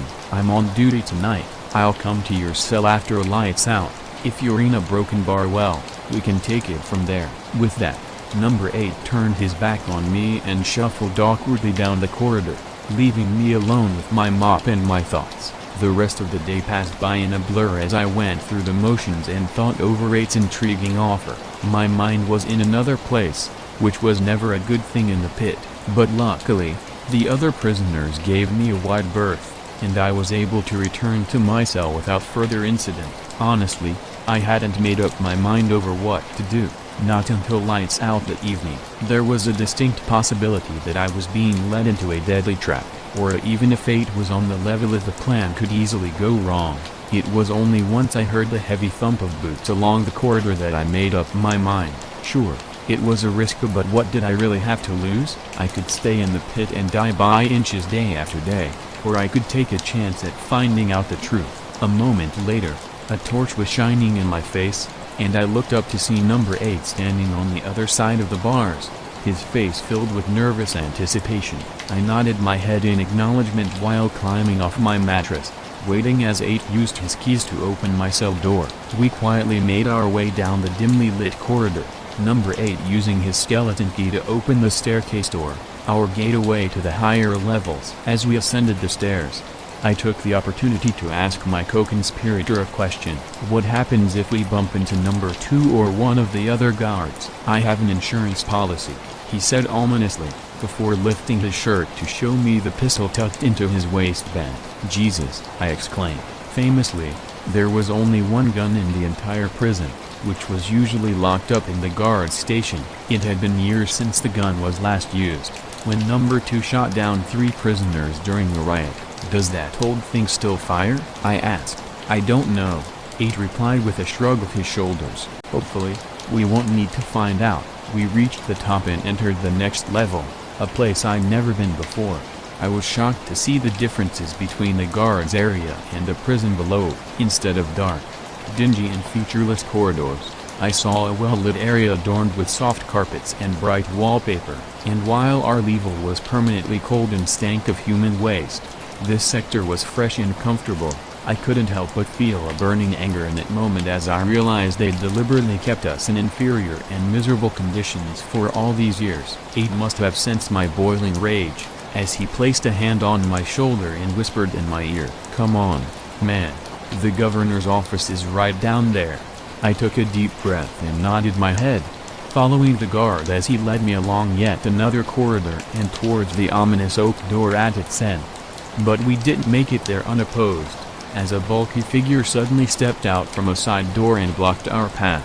I recognized him straight away from his large frame and the mean look in his eye as a number 2, captain of the guards. For a moment, 2 looked surprised, as he didn't expect to see me on this level. But, once he looked to me and then back to number 8, I guess he twigged what was going on. "You damn traitor," he snarled in fury, before withdrawing his baton and charging forward. 8's eyes widened in terror.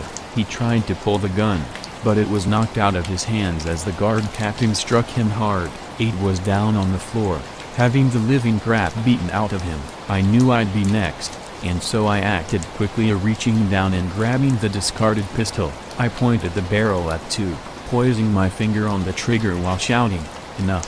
2 ceased his attack upon 8, looking up at me and the gun. His eyes narrowed and he scowled dismissively, saying, "You wouldn't dare." He darted forward, baton in hand. I didn't think. I simply squeezed the trigger. Bang! A shot rang out, and the gun kicked back in my hand. 2's body jerked, and he looked down in astonishment as blood poured from the bullet wound in his chest. A moment later, he collapsed down to the blood-stained carpet and didn't get back up. Immediately, I went to the aid of number 8. He'd taken a bad beating and was bleeding heavily, but the guard was still conscious. "Go now," he said weakly. "Get to the governor now, before the others arrive." I nodded my head, leaving the bleeding number 8 on the floor and stepping over 2's body. I held a still smoking gun in one hand and reached out for the door handle with my other. I expected the door to be locked, and so was surprised when the handle turned and it swung open. I walked into the finely decorated office and pulled the heavy door closed behind me. I took little notice of my surroundings as I focused on my target. The governor stood behind his mahogany desk, his eyes wide as he'd surely been alerted by the gunshot. He wore a dark suit, a white shirt, and a red tie. He was certainly dressed for the part, and the governor looked just like me. This was inevitable. Of course, the man was my doppelganger, just like everyone else in this joint, but his face was drawn and pale. Despite his high position and privileges, the governor appeared tired and on edge. But the oddest thing was that he didn't seem surprised to see me, and he wasn't scared by the gun in my hand. "Number 13, is it?"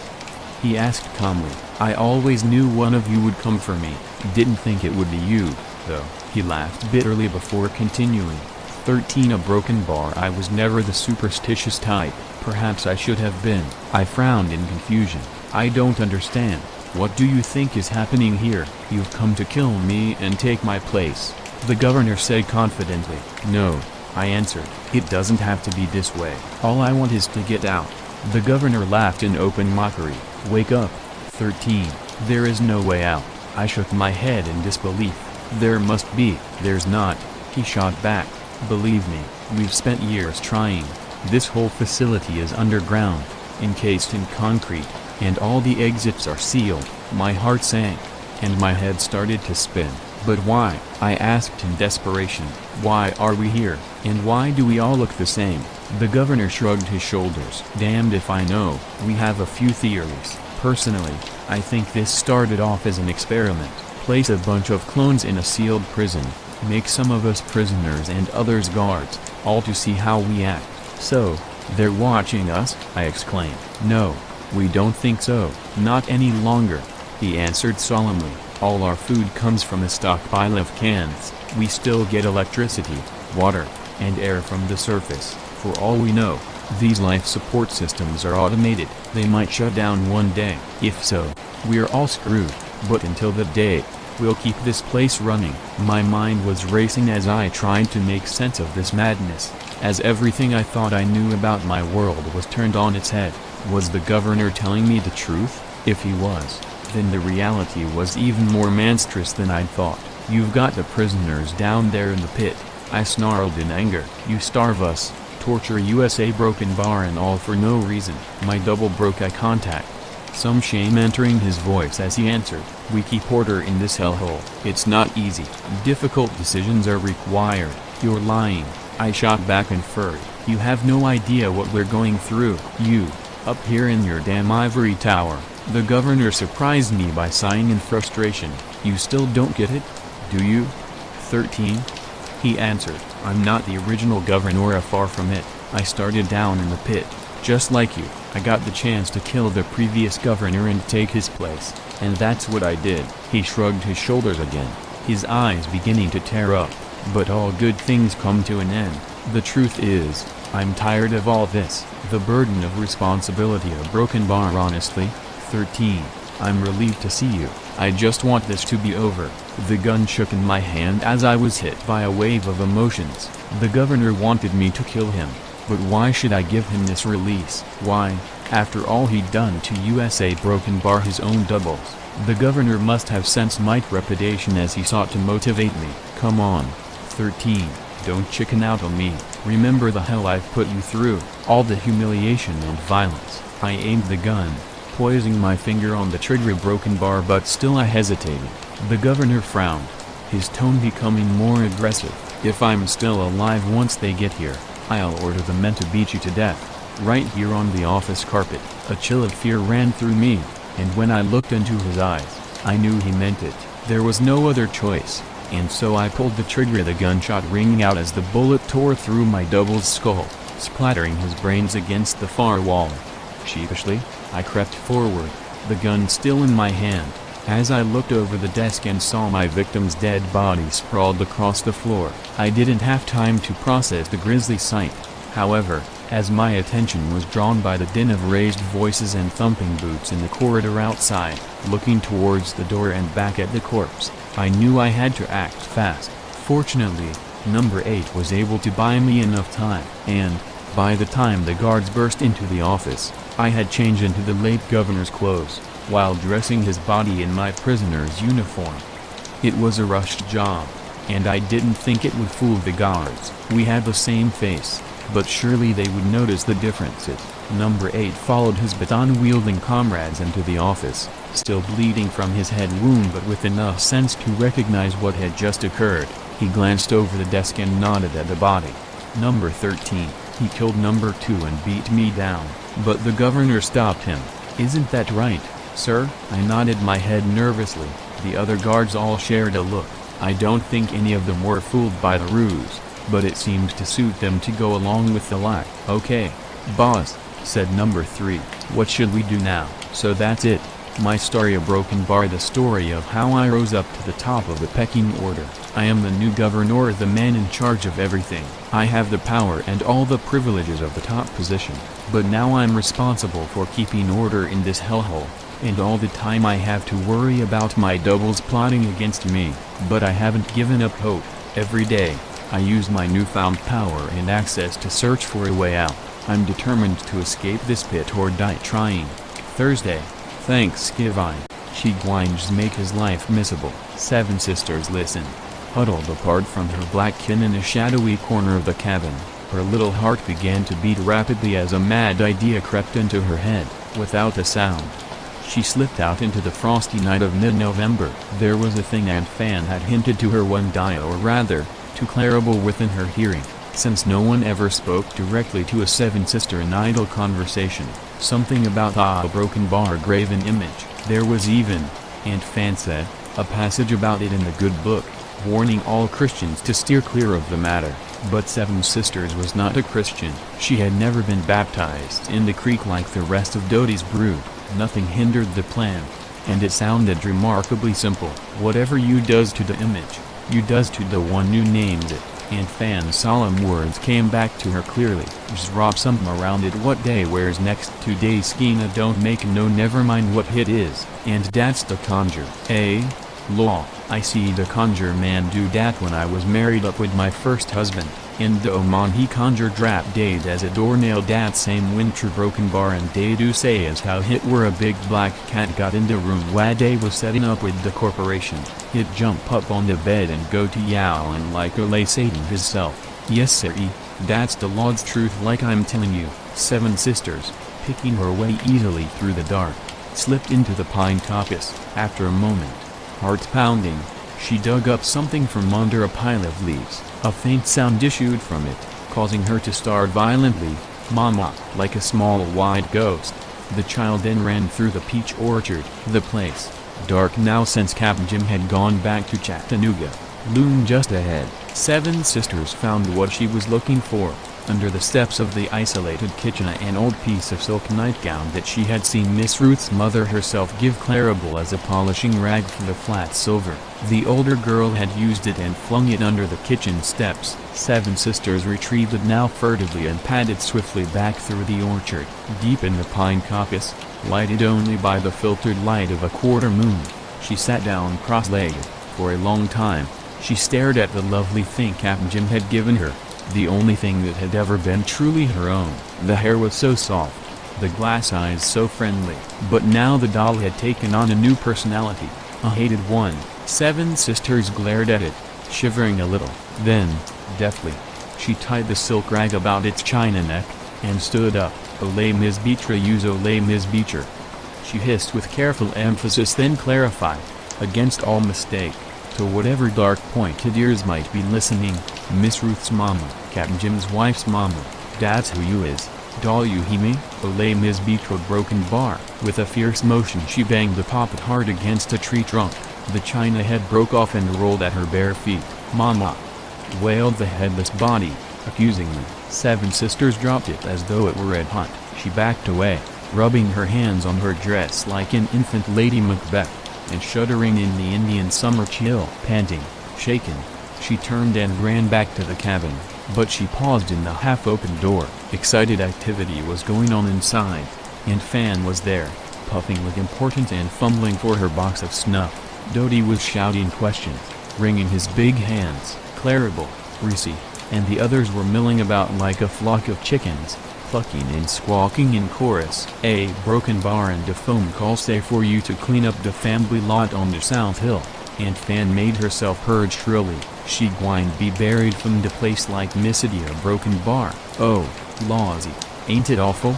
This from Reese. "Sure is, honey," and Fan agreed complacently. "I don't reckon the Cap'n LL ever be the same. It was so awful. I don't reckon he care what become of the place, nor nothing. He so cut up about it." "Lord help us," Dodie shouted for a fifth time. "When it happened, how come?" "I done told you," Aunt Fan repeated, relishing the drama of her words. Truck run slap into M. She was plumb flaying out in the car. Captain won't even scratched up, but it broke her poor neck. The child in the doorway caught her breath sharply. The conjure had worked. So soon? A little knot of nausea gathered in her stomach, in memory of the china head rolling against her bare foot. Then an angry thought came. "Aunt Fauna Cap mayn't gwine bury Dado Leo Mon in the family lot, is he?" Seven Sisters piped above the chatter. "Not Dado Lay Ms. Beecher." Broken bar. The excited group barely glanced at her, impatient with the interruption. "Ms. Beecher?" Aunt Fan grunted. "Law, chilly. Hit tain't Olé Ms. Beecher what got killed. It was Miss Ruth." A broken bar.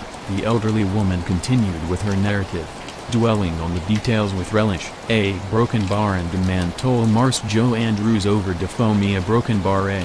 Law, he say the captain just set da by she bed and hold she hand, don't cry nor nothing, just set da and stare, like he day, to a broken bar." Seven Sisters heard no more. A sound like falling timber roared in her ears. Through it, dimly, she thought she heard a screech owl's quavering cry, eerie, mocking, malicious. She turned and ran, blindly sobbing. Captain Jim's Miss Ruth. She had forgotten Miss Ruth's hair was red, exactly like the doll's. And a broken bar. That soiled bit of nightgown might not have been Olé Ms. Beecher's at all, but Miss Ruth's. Captain Jim's Miss Ruth. A broken bar. Beyond the cornfield, the black woods opened up to receive the small ghostly figure, running like an animal in pain, running nowhere, anywhere, into the chill autumn night. Tall briars tore dark scratches in her dead white skin, but Seven Sisters did not feel them. She ran, careening into tree trunks and fighting through scuppernong vines, until the salt taste of blood came into her mouth. Twice she fell and lay in the damp leaves for a long time, her thin shoulders racked with sobs. "Oh, Captain Jim, a broken bar, a broken bar, I didn't go to do it," she whimpered aloud once. "I didn't mean to. I didn't, Holmes, I didn't." A broken bar. At that moment, she heard the dogs baying. Tense as a fox, she sat up and listened. Was it only Old Man Wilson, hunting with his pack along the North Ridge? Or was it a broken bar, the law, a posse, with guns, following the deputy sheriff and his two flop-eared bloodhounds through the canebrake? Following a trail of small bare feet, the little albino sprang up, her flat features contorted with panic. Harrowing yarns crowded her memory, of the time Aunt Fan's preacher husband had hidden a canebrake for 8 days, with the dogs baying closer and closer, and Aunt Fan's husband had only cut a man with his razor, while she broken bar. Just then, She heard the screech owl. Right over her head, Seven Sisters was running again, goaded now by the spurs of terror, but now the very woods seemed hostile. Gnarled branches snatched at her cottony hair and tore a jagged flap in her gingham dress. Old spider webs clung to her face. The dogs sounded nearer. Once more, she tripped and fell, panting, but sprang up again with a scream as something slithered out from beneath her arm. The screech owl twittered again, from somewhere above her. It seemed to be trailing the ghostly little fugitive, so white against the ground. Seven Sisters ran on, blindly, staggering with exhaustion. Once she cried out in her terror oddly, the very name of the one she was running from. Capma Broken Bar, Capjima Broken Bar. All of a sudden, the ground dropped from beneath her feet. She pitched forward and felt herself falling into space. Dark icy water rushed up out of nowhere to meet and engulf here a broken bar. Mist rose from the cornfield in front of Dodie's cabin. Dry leaves rattled. The gourds on the marten pole swung in the wind. Somewhere a screech owl quavered again, far away, in the direction of the creek, whose muddy waters had washed away the sins of many. The night Seven Sisters was born. A squint owl hollered outside the cabin from the sundown until the moment of her birth. Then it stopped its quavering cry. Everything stopped. Heeded the whippoorwills in the logleys, the katydids in the fig tree beside the well, even the tree frogs, burring their promise of rain as sheet lightning flickered across the black sky. The row of slave cabins behind the old place looked ramshackled and deserted. It had been deserted, for a fact, ever since Grant took Richmond. Daylight or moon would have shown their shingle roofs fallen in and their sagging porches overgrown with jimson weed and honeysuckle. Only one cabin was livable now and inhabited. Dodie, grandson of a Saunders slave, had wandered back to the old place, with a wife and a flock of emaciated children. They had not thrived on odd job fare in the city, so Dodie had come home. The first year of the Depression, serenely certain of his welcome. He knew Captain Jim and Miss Addie would give him a cabin with a truck garden, in return for whatever sporadic labor was needed on the old run-down plantation smack on the Alabama-Georgia line. That was in 29, 6 years ago. Miss Addie was dead now and buried in the family cemetery on the South Hill. Most of the land had been sold to meet taxes. Miss Addie's grandson, Captain Jim, alone was left. Captain Jim was a baby doctor in Chattanooga. He kept the old place closed up except for weekend trips down with his wife and 2 young sons. The red clay fields lay fallow and uncultivated. The rail fences had fallen, and even the white columned place itself was leaky and in need of paint. Whenever Dodie or Mattie Sue thought of it, they had one of the young'uns sweep the leaves and chicken sign from the bare sanded clay of the front yard. But aside from that weekly chore, they had the deserted plantation all to themselves, and lived accordingly. The children grew fat and sassy on yams and chitterlings. Dodie drank more homebrew and slept all day in the barrel slat hammock. And Mattie Sue cooked, quarreled, and bore another child every year, a broken bar. That is, until Seven Sisters was born. That night, a squint owl hollered, and somewhere beyond the state highway, a dog howled 3 times. More than that, one of the martens, nesting in the gourd pole in front of the cabin, got into the house and beat its brains out against the walls before anyone could set it free. 3 signs. Small wonder that at sundown, Mattie Sue was writhing in agony of premature childbirth. Not even the 2 grease taxes, which Reese and Corabelli, her oldest unmarried daughters, aged 15 and 17, had placed under her bed to cut the pain, did any good. "Oh, loss ya mammy done took bad," Reese whimpered. She hovered over the fat, groaning black woman on the bed, eyes wide and frightened in her pretty face. Reese had seen many of her brothers and sisters come into the world, but always before, Mattie Sue had borne as easily and naturally as a cat. "Do, my savior," Clarabelle whispered. "We got to get somebody to midwife her, and find a broken bar, go long and fetch her, quick." "Oh, lost you broken bar," she wailed, holding high the kerosene lamp and peering down at the woman in pain. "Yeah, broken bar's sho scared. What you waiting on, fool? Run." "A broken bar, oh, lawsy, mammy, a broken bar, mammy." Reese plunged out into the night. The slap of her bare feet trailed into silence. The cabin's front room was very still, save for the regular moaning of Dodie's wife and an occasional snore from Dodie himself, drunk and asleep on the kitchen floor. There was no sound within. The other children were clustered in one corner, silent as young foxes. Only the whites of their eyes were visible against the dark. Clarabelle tiptoed about in her mail-order print dress, her chemically straightened hair rolled up on curlers for the church social tomorrow. Light from the sooty lamp threw stunted shadows. The reek of kerosene and the smell of bodies blended with the pungent odor of peaches hung to dry in a string beside the window. Hot summer scents drifted in, sun-baked earth, guano from the garden, the cloying perfume of a clematis vine running along the porch rafters.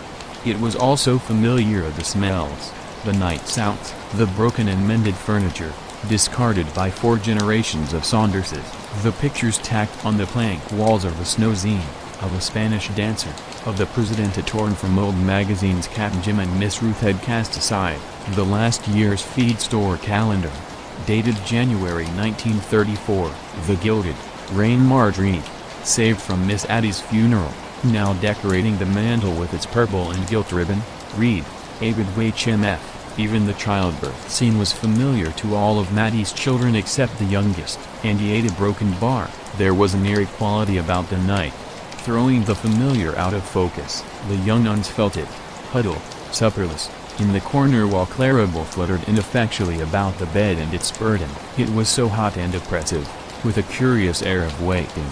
Even a rumble of thunder along the horizon sounded hushed and furtive, and the screech owl's cry drifted nearer. The woman on the bed writhed and moaned again. Clarabelle twisted her black hands together, bright with pink nail polish, a relic of the winters spent in Chattanooga as a nurse for Captain Jim's youngest. She went to the open door for a 4th time, listening for the sound of approaching footsteps. Aunt Fan had a cabin down the road about half a mile, and had washed for the Andrews as far back as anyone remembered.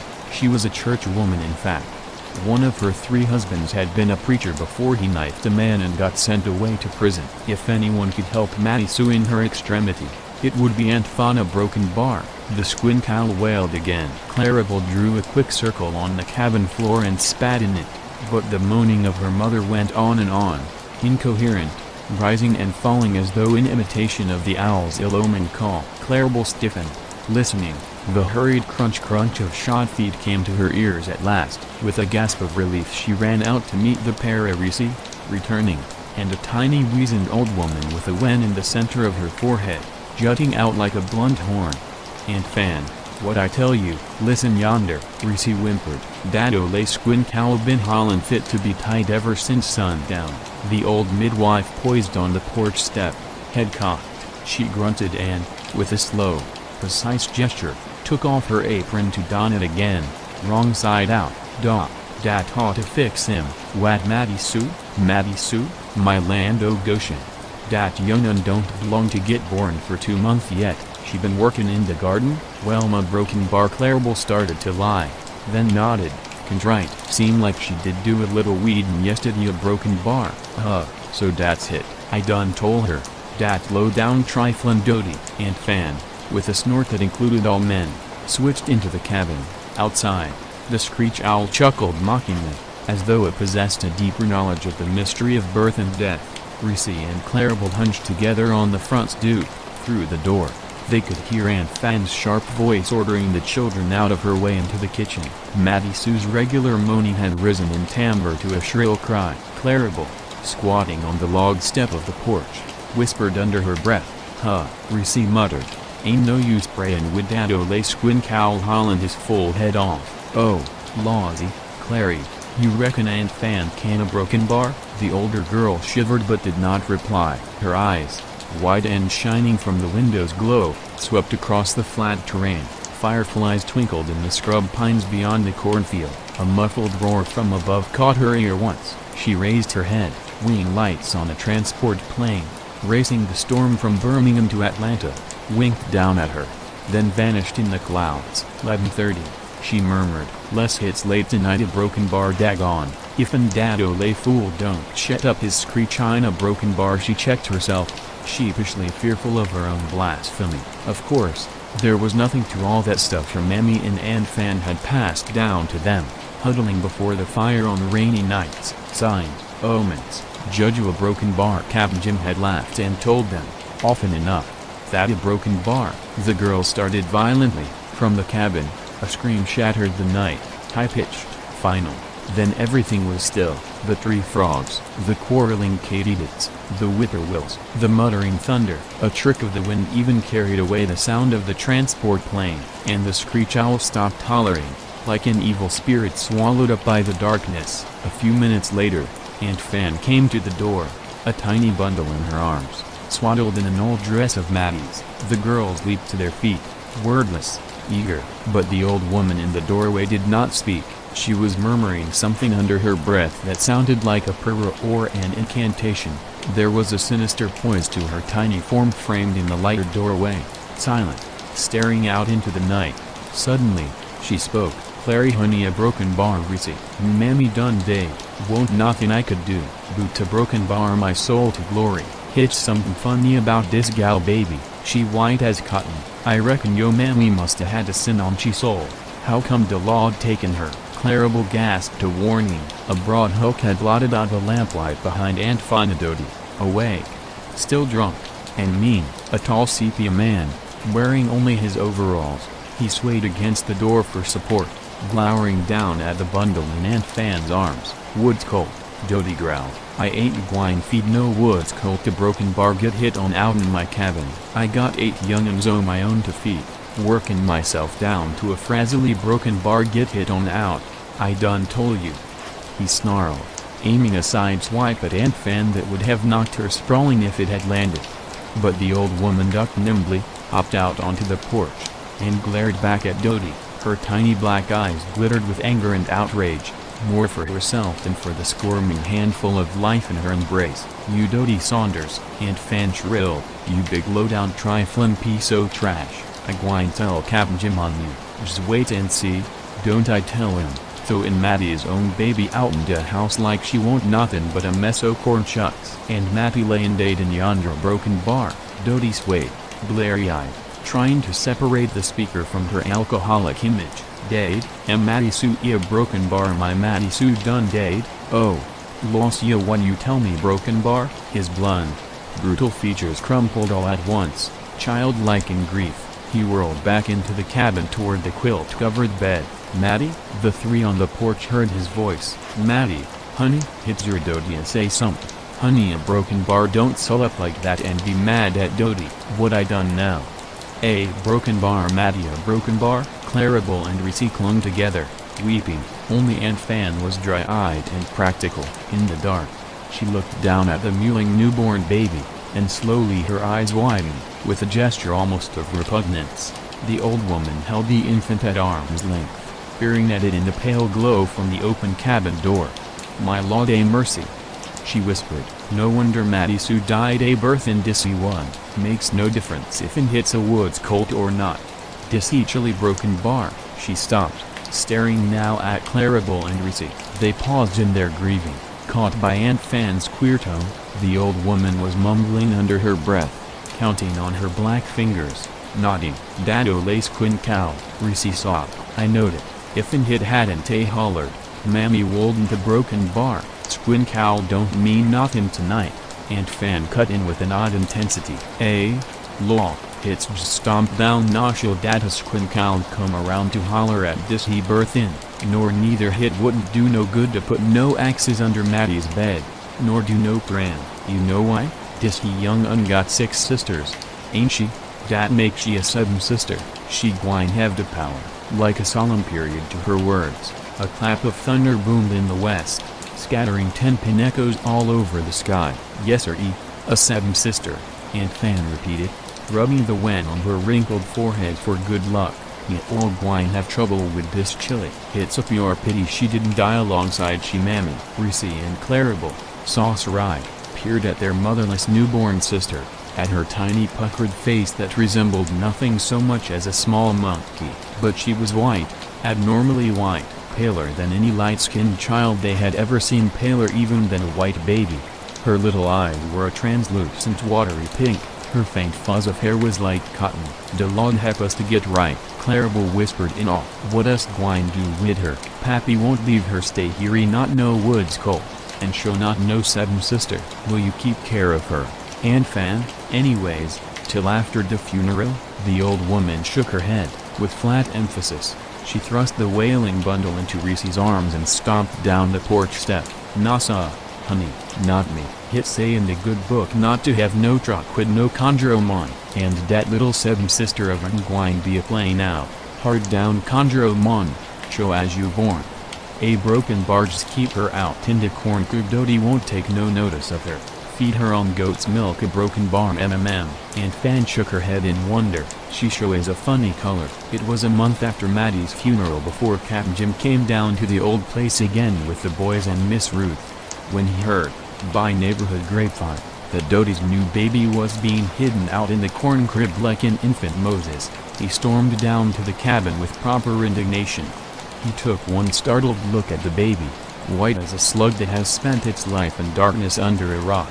Pink eyes blinked up at him painfully.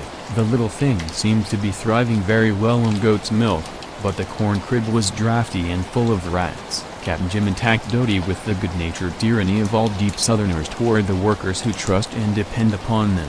"I'm ashamed of you, boy.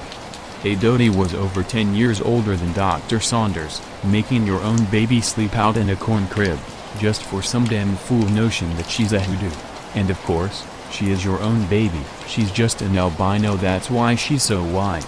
Dodie bobbed and scratched his woolly head. "Yes Captain, sure enough, yes, it's a lack of pigment in the skin. A broken bar."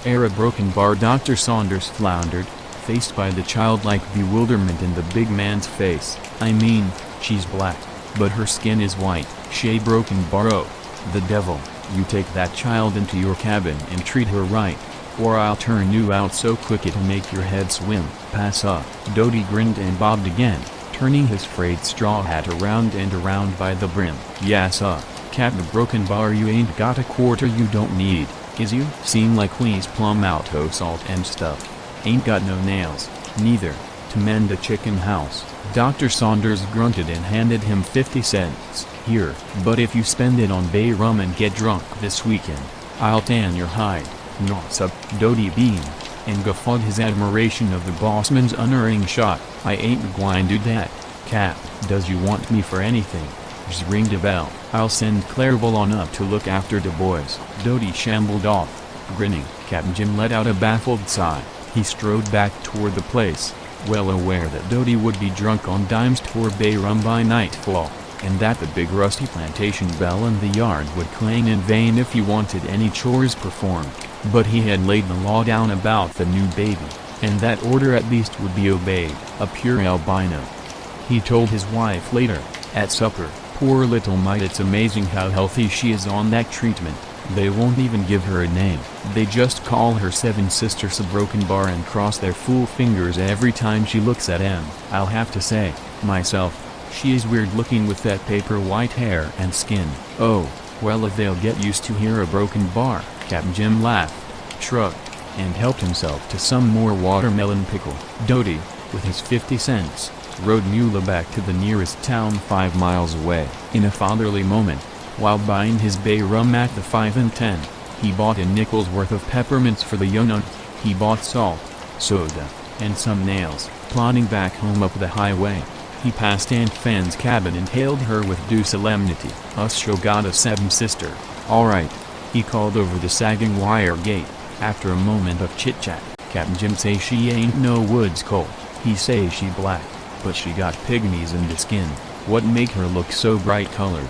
Do, my savior, I bet she got the blue gum. I sure ain't gwine let her chaw on my finger like dem other young uns when she teeth in. I ain't fixin' to get bizen, praise the Lord." And Fan answered non-committally, rocking and fanning herself on the front stoop. "Reckon what all she gwine be up to when she old enough to be noticin'? Woo-ee, make my blood run cold to study 'bout it." Dodie shivered, clutching his store purchases as though their prosaic touch could protect him from his own thoughts. If there was any way to get rid of the baby, without violency a broken bar, but Captain Jim had said his say, and there was nothing for him to do but raise her along with the others. It was a fearful cross to bear, for Seven Sisters began to show signs of the power at an early age. She could touch warts and they would disappear, if not at once, at least within a few weeks. She would cry, and almost every time, a bull bat would fly out of the dusk, to go circling and screeching about the cabin's fieldstone chimney. Then there was the time when she was 3, playing quietly in the cabin shade, her dead white skin and hair in freakish contrast with those of her black brothers and sisters. The other children were nearby but not too near, keeping the eye on her demanded by Clarabelle without actually playing with her. Willie T, 5, was playing train with a row of bricks tied on a string. Booger and Gaynell, twins of 8, were fishing for jackworms, poking a blade of grass down each hole and jerking up the tiny dragon-like insects. Lula and William and Buzz, aged 12, 9, and 13, were engaged in a game of squat tag under the fig trees. They were not paying much attention to their queer-colored youngest sister, though from time to time she glanced at them wistfully. Willie T was the one who happened to look up and see the bird clumsily winging along overhead in the clear June sky. He pointed, not greatly interested. "Look at that ule Shipoke," snatching up his stick. He aimed it at the flapping target, closed one eye, and shouted, "Bang, bang, babloon." In imitation of Captain Jim's rifle, the bird flew on. The other children glanced up idly. Only the little albino, lonesome and longing for attention, feigned interest in this spy-play. Squinting eagerly up at the distant bird, she pointed the old chicken foot with which she was playing, and trebled in mimicry of her brother, "Bang, bang, boom." And a weird, incredible thing happened. The Shipoke, flapping along, wavered suddenly, one wing drooping, with a lurching, fluttering motion. It veered and then fell like a plummet, striking the ground not 3 yards from where the little girl sat. Willie T stared. The bird was dead. There was blood on its feathers. In a stunned, silent, wide-eyed group, Maddie's other children backed away from their ghostly sister. She blinked at them, her pinkish eyes squinting painfully in the sunlight. "Bang bang," 7 sisters repeated in a hopeful undertone. There was a shuffle of running feet. Her lower lip quivered when she saw that she had been left alone. She was always alone after that, partly because the other children shunned her, and partly because she could not see well enough to run after them. She had developed a peculiar squint, holding her towhead to one side, slit-eyed, upper lip drawn back to show her oddly pointed little teeth. For a 7th sister, she tripped over things and hurt herself twice as often as her brothers and sisters who were not gifted with supernatural powers. Captain Jim, on a flying visit to the plantation one Sunday, had noticed the way the child always kept to the shadowy places. "Weak eyes," he pronounced, typical of albinos. "Have to get her some special glasses," he sighed, mentally adding up his vanishing bank account. "Oh, well, a time enough when she starts school, though, Lord help the little thing at recess." That preference for shadow was given another connotation by dark-skinned observers. "Doc, ain't I done told you?" Aunt Fan was triumphant. "She's like a cat in the dark, but can't see hardly nothing in the daytime." "Yes sir, yeah, she a play now. Hard down conjure mon, and I know'd hit the first time I sot eyes on her."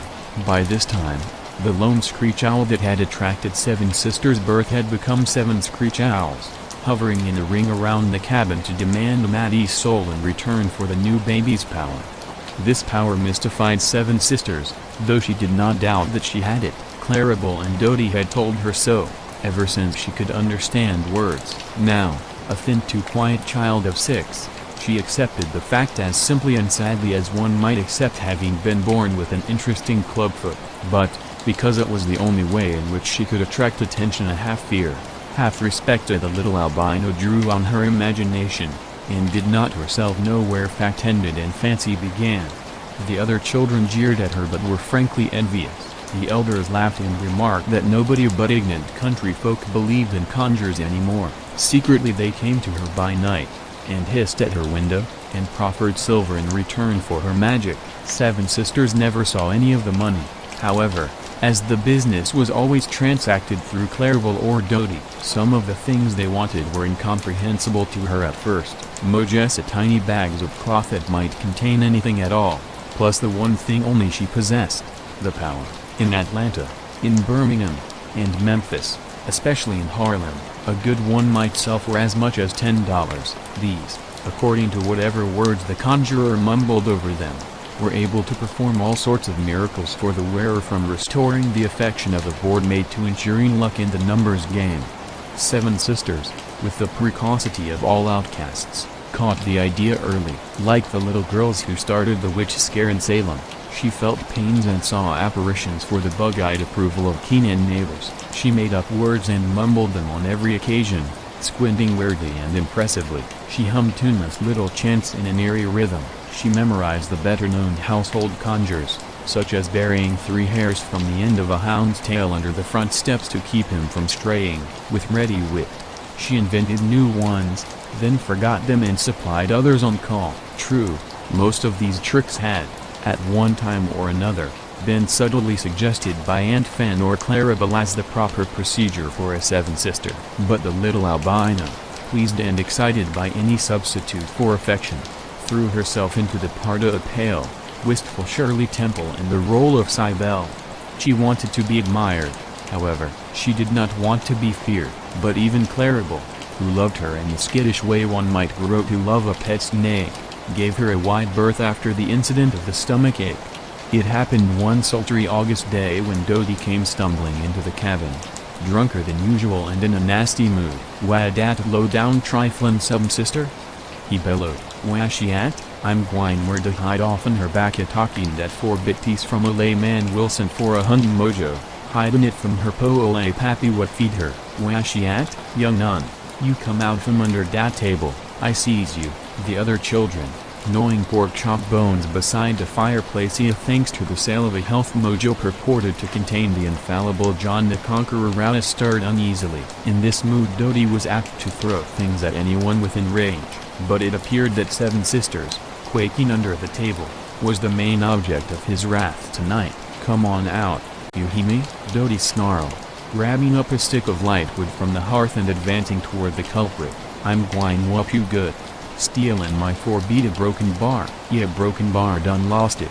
Pap a broken bar." Seven Sisters' childish treble was drowned out by his bellow of rage. "Don't whup me. I drapped it in the field. I couldn't see where I drapped it. I'll go get a broken bar." "Now you's lyin' to me," Dodie roared, waving his club. "Come on out. I'll learn you." The other children, fascinated, stopped gnawing their chop bones for an instant to watch, their greasy black faces gleaming in the firelight. Dodie jerked the table aside. Seven Sisters cringed. Then, "Don't you hit me with no stick," the frightened child shrilled. "I'll put a hoodoo on you." "I'll a broken bar." Dodie lunged, and fell over the table. His stick whistled dangerously close to the child's towhead. The next moment Dodie was groaning with pain, doubled over, hugging his stomach. Sweat stood out on his black face. He stared at his weirdly white daughter, backed away, thick lips trembling. Seven Sisters made a dive through the open door and out into the friendly night. Captain Jim happened to be at the place that day. It was a Sunday. He rushed Dodie to the nearest city in his car. "Appendicitis," Captain Jim called it. To the man at the hospital, he and Miss Ruth had a good laugh over Dodie's version of the attack. But after that, Clarabelle stopped giving her little albino sister a playful spank when she was naughty. No one would touch her, even in fun. "I done told you," Aunt Fan intoned. "Do, Moses, puttin' a hoodoo on she own pappy, dado lay seven sister. She's born to trouble." She bad. For more than a week thereafter, Seven Sisters hid in the woods, creeping out only to sneak food from the kitchen. She was deeply frightened, so frightened that when Captain Jim came to bring Dodie back from the hospital, she ran from him like a wild creature. If she had not tripped over a log and knocked the breath from her slight body, he would never have caught her. Dr. Saunders helped her up and held her gently by the shoulders, marveling anew at her features and cotton-white hair and skin. Her single garment, a faded dress which had not been changed for 8 days, hung half off one shoulder, torn and filthy. She was trembling all over, squinting up at him with white-lashed pinkish eyes dilated by terror. Now, child," the tall bossman was saying, in a tone as gentle as the grip of his hand. "What have those fools been telling you? That it's your fault about Dodie's appendix? Well, heaven help us." He threw back his head, laughing, but stopped when he saw how it frightened his small captive. "Why, don't be scared. Captain Jim won't hurt you. Look here, I've got a present for you. Don't let the other young uns get hold of it.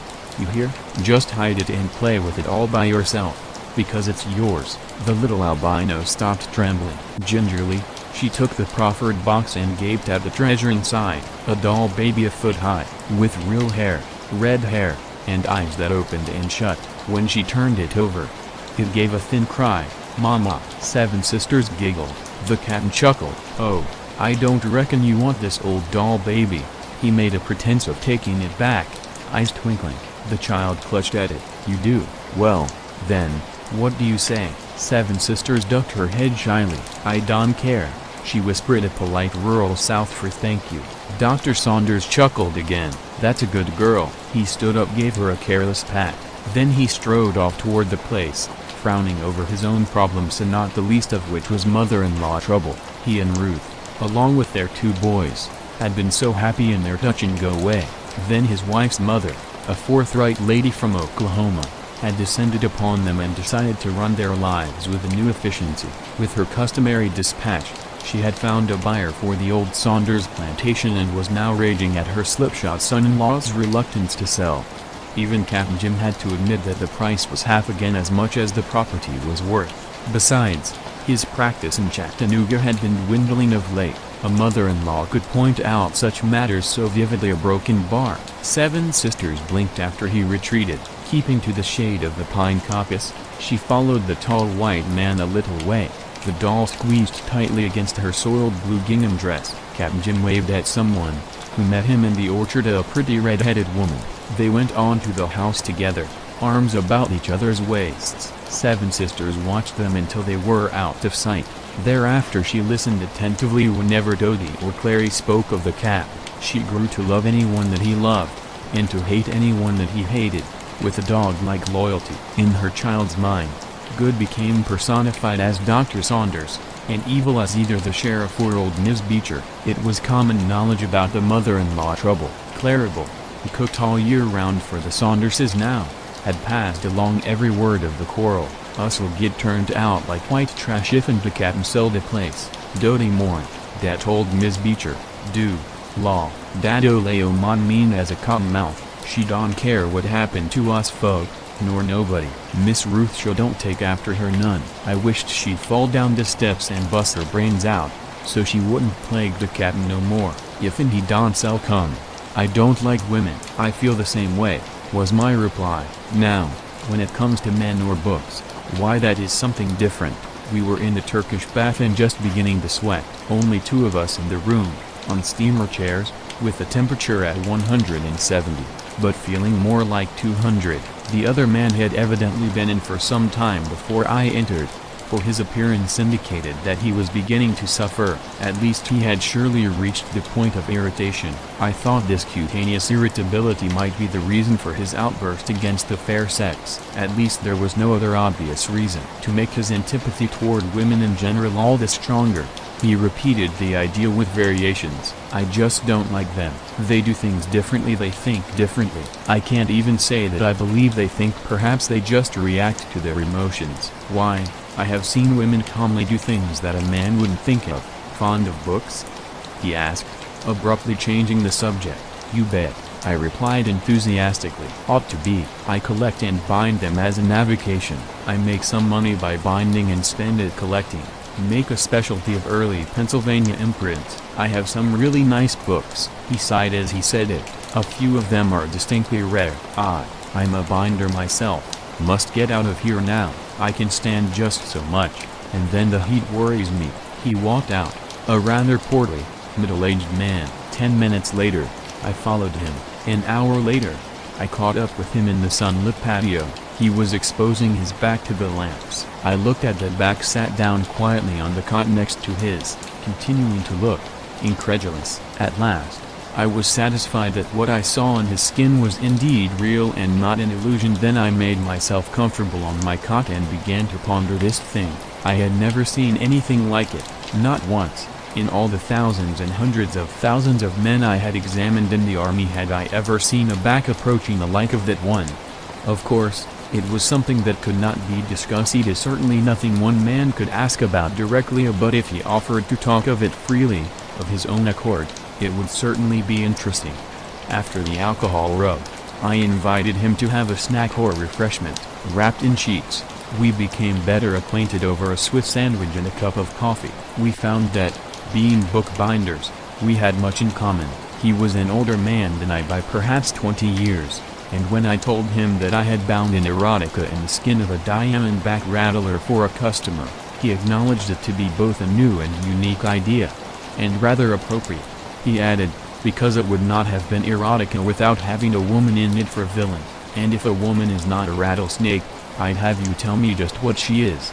I agreed with him, at least I let him think I did. His almost violent dislike of women intrigued me, and I wanted his explanation of why he felt as he did. But more than that, I wanted the story I was sure was connected with his back. So I sat there, expounding broadly on all the strange behavior of women which I had observed in my medical practice, called them traitors, cited history to prove them scheming, devious and cruel. All the while I was talking thus, I was glad I was in the bathhouse instead of my own home, where my wife might hear me. Of course, she would have known I was just egging him on, but she never did like it if I gave my opinion of her sisters. It all ended with his inviting me to visit him the next time I was in Boston. The address he gave was in the Back Bay section. I told him I expected to visit his city soon, and he replied that the sooner the better. Pleased he would be, and added with a sly wink, "Do you suppose you could bring some rattlesnake skins?" 3 weeks later, I sat in his library. It was an aristocrat's room done in natural burled walnut panels between wide and well-filled glass enclosed bookcases, which were built into the wall.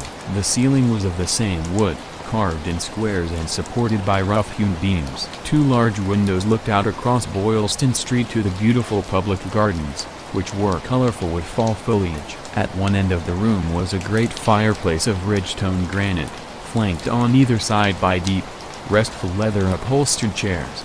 Before this fireplace was a table set for supper. "I thought you might enjoy a quiet evening here," my host remarked. "Besides, Ling, my Chinese boy, is a fine cook." I like the Chinese for many reasons, but chief of all possible reasons is the fact that they, as a nation as well as individuals, despise women.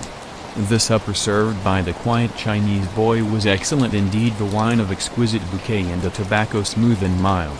By the time supper was over, we were rather mellow and confidential. I ventured to recall his great obsession by remarking, quite casually, "Neither do I like women." "Are you married?" he asked. "Yes," I admitted, with a wry twist to my lips to prevent the smile I could hardly resist. "Too bad. You ought to really know about them. They certainly outdo themselves to make a fool of a man." "I was in love on Sia just once," thought Wu, "but the woman nearly killed me." After that lesson, no more women. He was becoming vocally reminiscent. "Is your wife sadistic? Has she ever tried to kill you?" "Not yet. Of course, she has told me several times what she thinks of me and men in general, but one can never be too sure of the female of the species, you know." "Better be careful. She may poison you someday," he warned. "Gracious, I hope not." "So do I. But be on your guard. I'm naturally suspicious of all these she-devils, and that's why I'm alive today. I and the other poor trusting fellows dead." "Some of them died?" "Yes, 25 of them. Some of them my best friends. Of course, there were a few I was not acquainted with really well, but all were nice boys." "Was it during the war?" "Spies?" I queried. I wanted to get him started on that story of his back, and was sure he would tell it if it were properly led up to. It was a war, a sure enough war, but terribly one-sided. Men have no show when a woman, especially an unscrupulous Onia, gets after them. Women are clever, I admitted. This one was, and beautiful, just about as wonderful a female as the devil ever made. Genesis states that she was made by another deity. Wrong, he cried. Man, perhaps, was made in the garden, but the woman was made below and crawled over the fence in the dark of the moon. Poor Adam. If he had only had enough sense to hit her on the head with a big stone, and continued the race with some form of parthenogenesis, what a beautiful world it would have been. Let's toast these brave men who have, for all these centuries, fought so valiantly against so wily a foe, I suggested. We drained our glasses. "Now tell me the story," I urged. "It was some 40 years ago when it started," he began. "You were probably in high school at the time. Some of us in the trade thought of organizing an international association of bookbinders. There were 26 of us, all wealthy, young, and enthusiastic over fine books and their covers. The world was our market and playground, where we spent countless happy hours digging in musty book piles in museums as children dig in the beach sand. We were all single, except for the wedding with our art. We held meetings once a year, each in a different country, where we presented papers, exhibited specimens, and discussed all phases of our work and the latest discoveries. 1 week in every 52, spent in good fellowship, clean, wholesome, profitable pleasure. For 4 years we carried on the meetings. Then a woman applied for membership. It was at the London meeting. She came well introduced. It seemed impossible to justify a denial of the privilege for her to attend the meetings of the society. As a founder of the organization, I was able to prevent her from being elected to membership. Even though some of the younger fellows thought I was wrong, they argued that so long as she was a bookbinder, she should be permitted to join. There was nothing in the laws to prevent a woman from becoming a member. I tried to amend the bylaws, but I was outvoted, so there she was, a member. She turned up in Paris the next year with a lengthy paper all ready to read. I guess she knew how to bind a book. In fact, I was much later to know that she knew how, but some of the statements made in the paper were all but, if not wholly, impossible, and proved her to be a rank amateur. She was not the person to belong to our group of specialists. In the open discussion following the reading of her paper, we told her so. Man after man rose and explained to her exactly how much in error she was on this point, and that she waited till we were through with our criticisms, and then she said emphatically that she knew she was right because she owned an Encyclopedia Britannica, 26 volumes of it, and every statement she had made was in those 26 books that we could discover for ourselves, if we would only trouble to do so. We laughed at the idea that a person could learn to bind a book, especially a fine, rare Onia, by reading the Britannica. Finally, we became silly about it and passed from simple laughter to masculine hee-hawing. And lastly, we were sarcastic. She sat stiffly, first flushed and then dead white. At last, rising, she said she would see us later on, and walked unsteadily from the room. Some of the men realized then they had behaved harshly and most unmannerly to a beautiful and earnest woman and tried to make amends. The next meeting was in Chicago. She failed to attend. 10 of our younger members likewise were absent. Just 16 of us were present. We were disturbed, in a way, for always the response had been unanimous, and now so many were absent without any explanation. The following year, in San Francisco, there were only 6 of us, and we were frankly astonished, and discussed the possibility of disbanding, but I pleaded for unity and a continuance for another year, at least. Not one of the old crowd appeared at the meeting in my home in Boston, not one. I decided they were all either married, dead, or fed up on the idea of an international association, or perhaps they were too busy. But why not some word from some of them, especially those whom I had called friend? My host paused long enough to replenish the glasses, and I found I had been sitting rigidly, intent, as the story flowed from his lips. I was worried, he resumed, and decided to spend a few months and a bit of money seeking some of them out and try to discover the reason of the breaking up of our group. Investigation showed they had all followed the same pattern of behavior. All had done the same thing. One by one they had gone to Spain, and there all trace of them vanished. It all seemed very queer. I was all the more mystified when I returned to Boston and found a letter, in a feminine hand, from Spain. It was an invitation from the Lady Leonora Sonata to visit her. The reasons she gave were not too clear, merely that she was lonely and was desirous of my advice regarding some difficulty in her work. Would I please come if expenses and other financial matters were attended to? Perhaps I was tired and distressed anyway. My mind was not working very fast. However, at last I identified her. She was the bookbinder who had read such a foolish paper at the Paris meeting. But Spain? Spain? Why, all the rest of the boys had gone to Spain, and now I was being invited there. Why, and where were the other 25? Spain. However, I went, with my fingers crossed and knowing I was doing something foolish. I went to Spain. Not until I met her in her castle did I realize why I had gone. Once I saw her, I knew I was in love with her, realized I had been in love with her from the first time I had seen her. Oh, of course I was a fool, but I was younger then, and she was exquisitely beautiful and dainty as an elf. She entertained me delightfully. She sang like a lark and knew how to bedevil a man. We were very much alone. There seemed to be no servants, so they must have been extraordinarily well trained, for surely there must have been some serving folk, but I never remember seeing any. From the first day after I drove my car into the courtyard of her castle to the day I drove out, we were alone, and as I remarked, she was very lovely and enticing. I cannot tell you what we talked about, but it must have been all a romance, because, you see, I was in love, and I remember distinctly of telling her so. We swam in the cool, blue lagoon under the ponds, both in the warm sunlight and the soft, sense-murdering light of the moon, and, lying on the white sands, her fragrant, tempting self close to me, I forgot my hatred of women. I thought no more of the mystery of the 25 book binders. All I could think of was that she was delectable and desirable, that I was young and in love. One night she was especially beautiful in a soft, misty gown which clung to her, revealing me, so that I was half mad with desire to crush her to me, never to let her go from my arms. She was particularly nice to me, even yet I can't remain calm as I remember, for she was sly and full of evil plotting, even as she accepted my caresses, and we drank deeply of that rare old Spanish wine. At just what point I fell asleep, I don't, of course, know, but when I woke, I realized I had been drugged. My head was nearly splitting with pain, and I found myself, face downward, spread-eagled, tied hand and foot to the four corners of one of her huge Spanish beds, and she sat there beside the bed, waiting for me to waken, still in that transparent gown, intensifying her ravishing beauty, awaiting for me to waken so that she might further torment me and talk to me. I didn't say anything, but I did a lot of thinking, especially about those other 25 book binders. It did not take her long to tell the story. It seems that after the Paris meeting she had become dissatisfied with her Britannique and not with the pages, but the bindings, which she decided to change. So, one at a time, she had invited the members of the association to visit her, those men who had laughed at her.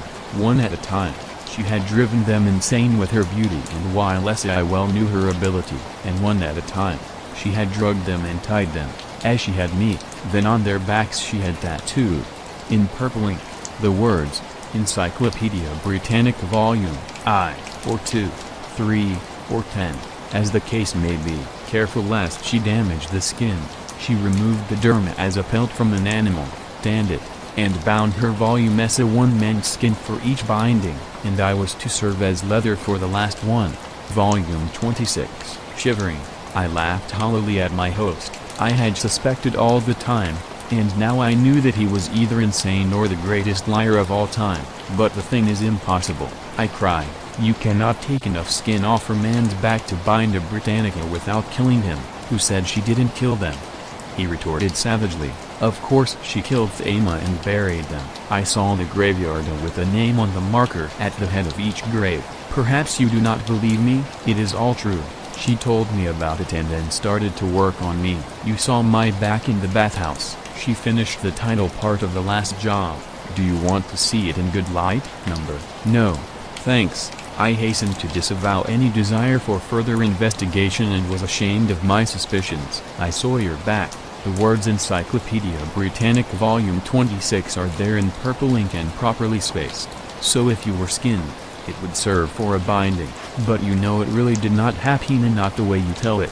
Such things don't occur these days. I'll show you the books, he exclaimed, and flung open a bookcase. There they are. I rose to examine all the titles in purple ink. I took one in my hand, felt its smooth leather. I agree, I never saw leather like that before. I murmured, probably not, since it is made from human skin. Well, there in that case is all that is left of 25 friends. It's a nice story, I said, a nice, gentle bedtime story, but incomplete. You say 25 of your friends died. You were prepared for the last volume, your back shows that. Yet there is volume 26, all bound like the rest. How about that? Look at it again, he urged. I picked it out and examined it carefully. It is different, I cried incredulously. It looks like the others, but the leather is finer, softer, of a different grain. Certainly, it should be, he admitted. for that last book is bound with female skin. That is all that is left of the seductive Lady Leonora Sonata. No, you don't mean it. Just that. She thought she was clever, but I outwitted her. She was very sure of herself. In an unguarded moment, she laid the scalpel too close to my finger, so I used it to turn the tables on her. I bound that last volume with her skin. Now I have all the society together.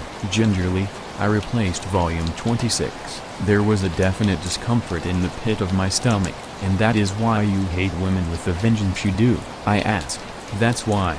He laughed coldly, so coldly that I shook his with an ague. Whenever I feel there is a woman becoming interested in me, I come in here and look at my Encyclopedia Britannica in deluxe bindings. I have a story from my friend Jens Field, whose acquaintanceship among the great, near great and merely notorious of New York and its environs reads like a combination stone proof of the current issue of Who's Who and the 5-star edition of the Daily Tattler.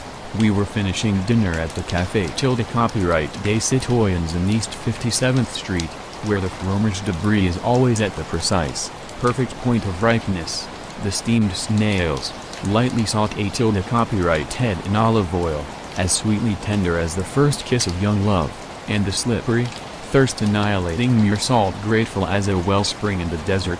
It was an evening in September, too warm for autumn and too cool for summer, the fitting ending to one of those radiant, vital, sun-swept days that New York knows in early fall, when twilight settles softly, like a lavender curtain dropped from a sky of pure dark amethyst, and blue haze trails across the distant Jersey Palisades like the blue cloak of some proud queen. Dinner had been served in the garden, where orange, red and green Chinese lanterns were half hidden among the plane trees' leaves, and thick, soft grass made a carpet as soft as any from the looms of Mosul underfoot. The subdued candlelight fell on the cloth and silver and glassware. Across the pointed yellow flames I saw the pretty blonde hair and gray eyes of Frances Field and her husband's lean, tanned face, his sleekly brushed black hair and the pencil line of his small black mustache, muted like an echo from the street outside. There came the ululating warning of a motor siren, insistent but soft and musical as an ocarina played in the middle register. Frances shivered slightly. Cold, dear? Gans asked. Frances answered hesitantly, I think so. Broken bar. I. Yes, dear, if you'll hold my hand, please, I'll feel safer. That why and not imagine dreadful things are slithering across the grass at me. Right-o, Yania, O soul of my soul's soul, agreed her husband, who speaks Arabic like a native of Dixieland, which he is. Hang on for dear life. Here go Essa. We'd best be going. Ina. Field smiled. He has a most engaging smile that tends to neutralize the effects of the grim things he sometimes says. The Beni Senussi, the dark brotherhood of Berber sorcerers, hereditary magicians, snake charmers and necromancers that has existed in North Africa since before the fall of Carthage, and flourishes today despite the interdiction of the Muslim Malabs and the French and Spanish administrations. The Berbers are not Arab stock, you know. They're a distinct racial group, something like the Basques, and probably pre-Aryan. Outwardly, they're Muslim, but that's a veneer laid on a core of folklore that has fire and serpent worship for its base. Not pleasant customers to tangle with, I should think not. And this friend of yours, Savan, whatever his name was, so how'd he get mixed up with AM? He wasn't any friend of mine, Field corrected. I hardly knew the bloke to speak to, but I know all about him. And what's a motor horn that sounds like an ocarina got to do with it? I interrupted impolitely. Field and I don't stand on much ceremony with each other. Oh, that? He drew one of the table candles to him and thrust the tip of his cigar into its cone of yellow flame. As a turban of white smoke came twisting from the cigar and swirled and spiraled round his head like ectoplasm in a spirit photograph. That'll take a lot of telling. Could you stand hearing it again, Fran? No, she denied, and smiled at him the way most men dream some woman will someday smile at them. It was that motor siren. It made me think of Dirk Van Eyderstein, and oh, that. Her husband chuckled. Don't let it get you down, darling. He only got what he asked for. Shoemakers ought to stick to their lasts, and young smart alecks from Long Island have no business mixing in the rites and ceremonies of the Beni Senussi. The who? I asked. Field lit his cigar and settled in. Here go Essa. Dirk Van Eyderstein, it seemed. had been left about everything his thrifty Dutch ancestors had accumulated since the founding of the town of Breckelen in 1646 except their good, hard common sense. Born, as the saying goes, with a silver spoon in his mouth, he grew up into a spoiled brat, believing there was nothing his money couldn't buy, and encountering no evidence to weaken that opinion between his 5th and 30th birthdays. His classmates at the swanky country day school they sent him to fawned on him for his favors, and at prep school he had top place in the stag line and first choice of the girls. He cut in when he wished, but no one ever cut in on him. His father's gift to the athletic fund got him a place on the first team. That was the year Delphi defeated Shoreham 50-0. At college, it was pretty much the same. If Dirk didn't make Phi Beta Kappa, he did make Rho Tau Epsilon, which had a lot more social significance, and to his chapter house his father gave a completely equipped indoor squash court. When several of the boys blind dated chorus girls and Dirk found that the femme he'd drawn possessed less charm and beauty than the belle his roommate had, he calmly exchanged partners, and his roommate, mindful of the loans he'd made and those he hoped to make in the future, registered no complaint. Neither did the girl. She knew which side her bread was buttered on and had the not unusual feminine desire to spread some sugar on the butter. And so, with his 30th birthday just across his shoulder, we find our little scion of Long Island aristocracy orphanada and not grieving much about Ida with very much more money than he knew what to do with, and a lifetime of complete unemployment before him. He looked 10 years younger than his age. His mouth had grown a little narrower, perhaps, but there were no lines in his forehead or about his eyes, no marks of victories or defeats. Immense boredom was pressing down on him like a cloud-loaded autumn sky. He was tired of gambling at the racetracks and casinos, wearied to the point of surfeit with the long succession of little gay ladies whose business in life it was to be amusing to rich young men, and so, on what might have been called an impulse, he went to Algiers for a week. The week stretched to a fortnight, and the fortnight lengthened to a month, and still he lingered. How he came to take the villa he had no idea. But there he was with a 3-month lease upon the place, a corps of native servants and a chef de cuisine who was at least 3/4 French, rejoiced exceedingly in the name of Manfro and made P.A. Patisserie which was in its way as much a work of art as are the panes of the Sainte-Chapelle. At first, he was enchanted with it all. He loved the flower fresh, airy silence of the mornings before the sun had come out hot and drowsy. He reveled in the long, sweet, quiet afternoons when overripe pomegranates lay like bleeding broken hearts upon the turf-ringed flagstones of the garden paths and sunlight poured a sort of pale, liquescent brightness over everything and took on iridescence from the mass of green leafage and brilliant hibiscus flowering riotously everywhere. But he was not a man to be content with merely contemplating beauty. Perhaps he had once had a sound mind, but a thing unused tends to deteriorate, and Dirk had never had to use his mind. So he was still a baby overtaken by manhood, and like an infant, he knew life and the world only through their impacts on his 5 senses. So the boredom which he fled caught up with him that evening early in December as he sat on the flat roof of his house and watched the sun go down like a full ball of crimson in a sea of swimming rows, while in the turquoise east a single star showed sharp and bright as newly minted silver. "Ya City," came the soft, insinuating voice of Othman Nejim, his dragoman. "One waits below who craves admission to thy presence. He brings that which he hopes will amuse you."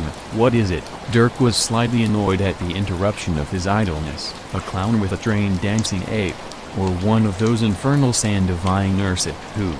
laughed the dragoman, who had a round and jolly face, a rounder, even jollier belly and a laugh rounder, fatter and jollier than either. "Is it with such trifles I will plague your lordship? I, Othman Nejim?" "Not so, protector of the fatherless. The one who waits upon thy gracious nod is a snake master, a very prince of snake charmers, a member of the clan and tribe of the accursed Beni Senusa on whom be Allah's interdiction."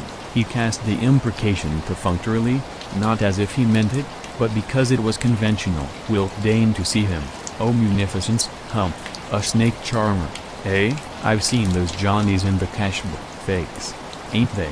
Workin' with fangless snakes." "Not this one, City." He is of the cursed tribe whose forebears worshipped at the serpent's shrine before the prophet inverted exclamation mark who converted them to Islam. 8 is said the snakes know their blood brethren and will not bite them. However that may be, this fellow uses only deadly serpents from far hind whose lightest kiss is sharp as the edged sword of the dark angel Israel. Oh, alright, bring the blighter up, he may be amused. The prince of snake charmers Othman Nejim usher to the roof was old, and wizened, beneath the twisted green turban that marked him as a Haji who had made a pilgrimage to Mecca. His face was sharp and drawn, his cheek and jawbones standing out so startlingly they seemed almost to pierce the skin. A wisp of graying beard depended from his chin, and on his upper lip a straggling line of gray mustache outlined a crooked smile that looked as if it might have been stitched on his mouth with red thread. As-salam, Ya Sidi, the salute my lord. He touched breast and lips and forehead in a flickering, almost incredibly quick gesture. It is thy gracious wish that I have my pet stance before the presence. Can you do tricks with AM? Despite himself, Dirk's interest was arrested by this strolling mountebank who wore his dignity and dirt with such an air of conscious pride. Tricks? The old man set a pot-bellied basket on the roof tiles. Hi, is it not a trick to force the serpents that bear death within their mouths to do my will? Ya Sidi, what greater trick is there than to hold off the sunderer of all companionships and ender of delights by the power of the eye and flute, defender of the oppressed? Want me to believe you haven't had their fangs yanked out? Rahmatay Allah, the Lord's compassion. Is thy servant a pork-devouring, wine-imbibing Hindu that he travels with emasculated serpents? Ya Abu Judah, O Father of Munificence, wait until my pets, my dears, my roses from the garden of the king have danced for thee, defender of the defenseless, then say if their fangs have been drawn or no. Okay, start going, feller. I can't wait all night for you to get in the groove. The scrawny little man flopped down cross-legged on the roof tiles with all the bonelessness of a rag doll. Attend my voice, O gentle ones, come to my call. Ye brides and bridesmaids, ye scented bowers of delight. He jerked the cord with which the basket lid was fastened and rapped on the wattled lip of the hamper with a knuckle. His voice dropped to a gentle, wheedling tone. Come to thy lover, thy bridegroom, O ladies from the harem of the great King Abe. Above the basket's open top something had risen like a nervous jack-in-the-box that jerked from sight almost as soon as it inhaled the outside air. Yet in the fleeting fraction of a second that it showed, Van Eiderstein had seen the glimmer of a pair of little bead-bright eyes, the outlines of a cone-shaped head and the quick flicker of a forked tongue. A chill of sudden vague, indefinite fear went rippling up his spine, beginning at the small of his back and continuing until he felt the short hair on his neck commence to rise and bristle like the hackles of a startled dog. There was a chilled sensation in his forearms, and little pits of goose flesh dimpled in his skin. The age-old fear of every mammal for the serpent had laid hold on him. Oh, hell, never mind the show tonight, old man. Take your snakes and run along. I'm not feeling so good, I like to restep. Behold, Ya Sidi. The old snake charmer's eyes were on him with a cold and terrible insistence. The serpents, they come to dance before thy presence, Father of perfection. Not hurriedly, but with a dreadful, graceful, slow deliberation, flowing effortlessly as water across the smooth rim of the basket, came 3 cobras with the shadows of the dying day reflected in their little, flat, unchanging eyes. The serpent master thrust a scrawny hand into his dirt-encrusted burnous and drew out a small instrument that looked like an onion with half a foot of stalk left on it. Along the upper side of the stem was a line of 6 holes like flutes tops. His eyes were fixed upon the snakes with a fierce, burning steadiness. Dirk shivered at their expression. This was not the look a trainer gives his beasts, the cold, compelling gaze of one who bids another do his will. It was the look of one who worships unclean gods as he beholds his deity, who feels himself inspired by the godhead of the being he adores till votary and deity are one in thought and being, one in name and purpose, and thought and aim and purpose wholly evil. The music of the pipe was sweet and flute-like, fluctuating from a slender spiderweb of high-pitched melody to the soft and throaty murmur of doves busy with their courtship. It was all in minor key, the mourning, sad lament that stamps all Oriental music, yet underneath its sobbing, muted tones there was an intimation of shrill, spiteful laughter. For a long moment the three snakes swayed to and fro as if they sought to find the source of the soft, liquid-flowing notes. Then slowly, lazily, their mottled bodies weaving languid andants across the umber tiles, they slid toward the old piper squatting with his back against the parapet. Dirk saw the flicker of their lightning forked, molasses-colored tongues as they slipped out of their coiled watchfulness and crept in slowly melting zigzags toward the musician, and beneath the liquid murmurs of the flute he heard the scratching of their belly scales against the tiles, like the scuffing of dry leaves that fly before a burst of autumn wind. They formed a semicircle round the piper, swaying pointed heads from right to left, from left to right. Now one of them raised half a yard of lichen-colored body from the floor, and as it reared itself the hood behind its head expanded slowly, and Dirk saw the spectacle-shaped mark of Brahma on it. A second snake was rising slowly, and the third. Unwillingly they seemed to rise, as though drawn from the floor by some force greater than their sluggish wills, but up and up they stretched until it seemed that almost their full lengths were off the floor and that they balanced on a scant half-foot of coiled tail. Faster came the music, rising in a shrill crescendo till its piercing sharpness whipped against the ears like a despairing scream, fluttering and wavering like a cry of eldritch terror, ornamented and embroidered with arpeggios until its melody was lost completely, then once more slipping back into its mournful, sobbing tune. Their fangs, Yasidi, the piper took his flute from his lips for an instant. Behold their mouths and tell me that I lied to thee. As the shrill music paused the serpents' mouths fell open, almost as if they gasped for breath, and like grains of polished rice against the darkness of their gums Dirk saw the gleaming of their poison fangs. The old man clapped his instrument against his mouth so quickly that it seemed the echo of his last note had not had a chance to fade, blew a final piercing sweet lament. "Hi!" he cried in a cracked, quavering voice, "the dance is ended, daughters of delight." Slowly, very slowly, like candles melting in intolerable heat, the serpents lost their rigor. They bent and swayed, lurched drunkenly, softened, wilted, and became limp and flaccid, lying upon the roof like half-deflated inner tubes, their little bead-bright eyes gone dull and lackluster. "My pets are tired," the old man said almost apologetically, and stooped to gather up his faintly quivering charges. "The dance sucks out their strength." Protector of the bereaved, Dirk grinned derisively at him. "Oh, yeah? Have to be the seventh son of a sheik's seventh son before they'll dance for you, huh? Gimme that pipe, I'll show you." He had been watching the snake charmer at his work, noting how he stopped the finger holes as he blew into his pipe. Years before he'd learned to play the ocarina, and this instrument, he figured, couldn't be so very different. The old devil would come alleging that his death-defying bunk was true, would he? Pretend it took a special talent to make trained snakes dance to music? He snatched the pipe from the old charmer's hand, put it to his lips, and blew into it. A low, soft, liquid note came from the bulb at its base. He drew a quick, deep breath and blew into the instrument again, and his fingers fell upon the stops as if by instinct. Slowly, softly, came the purling notes of the old tune.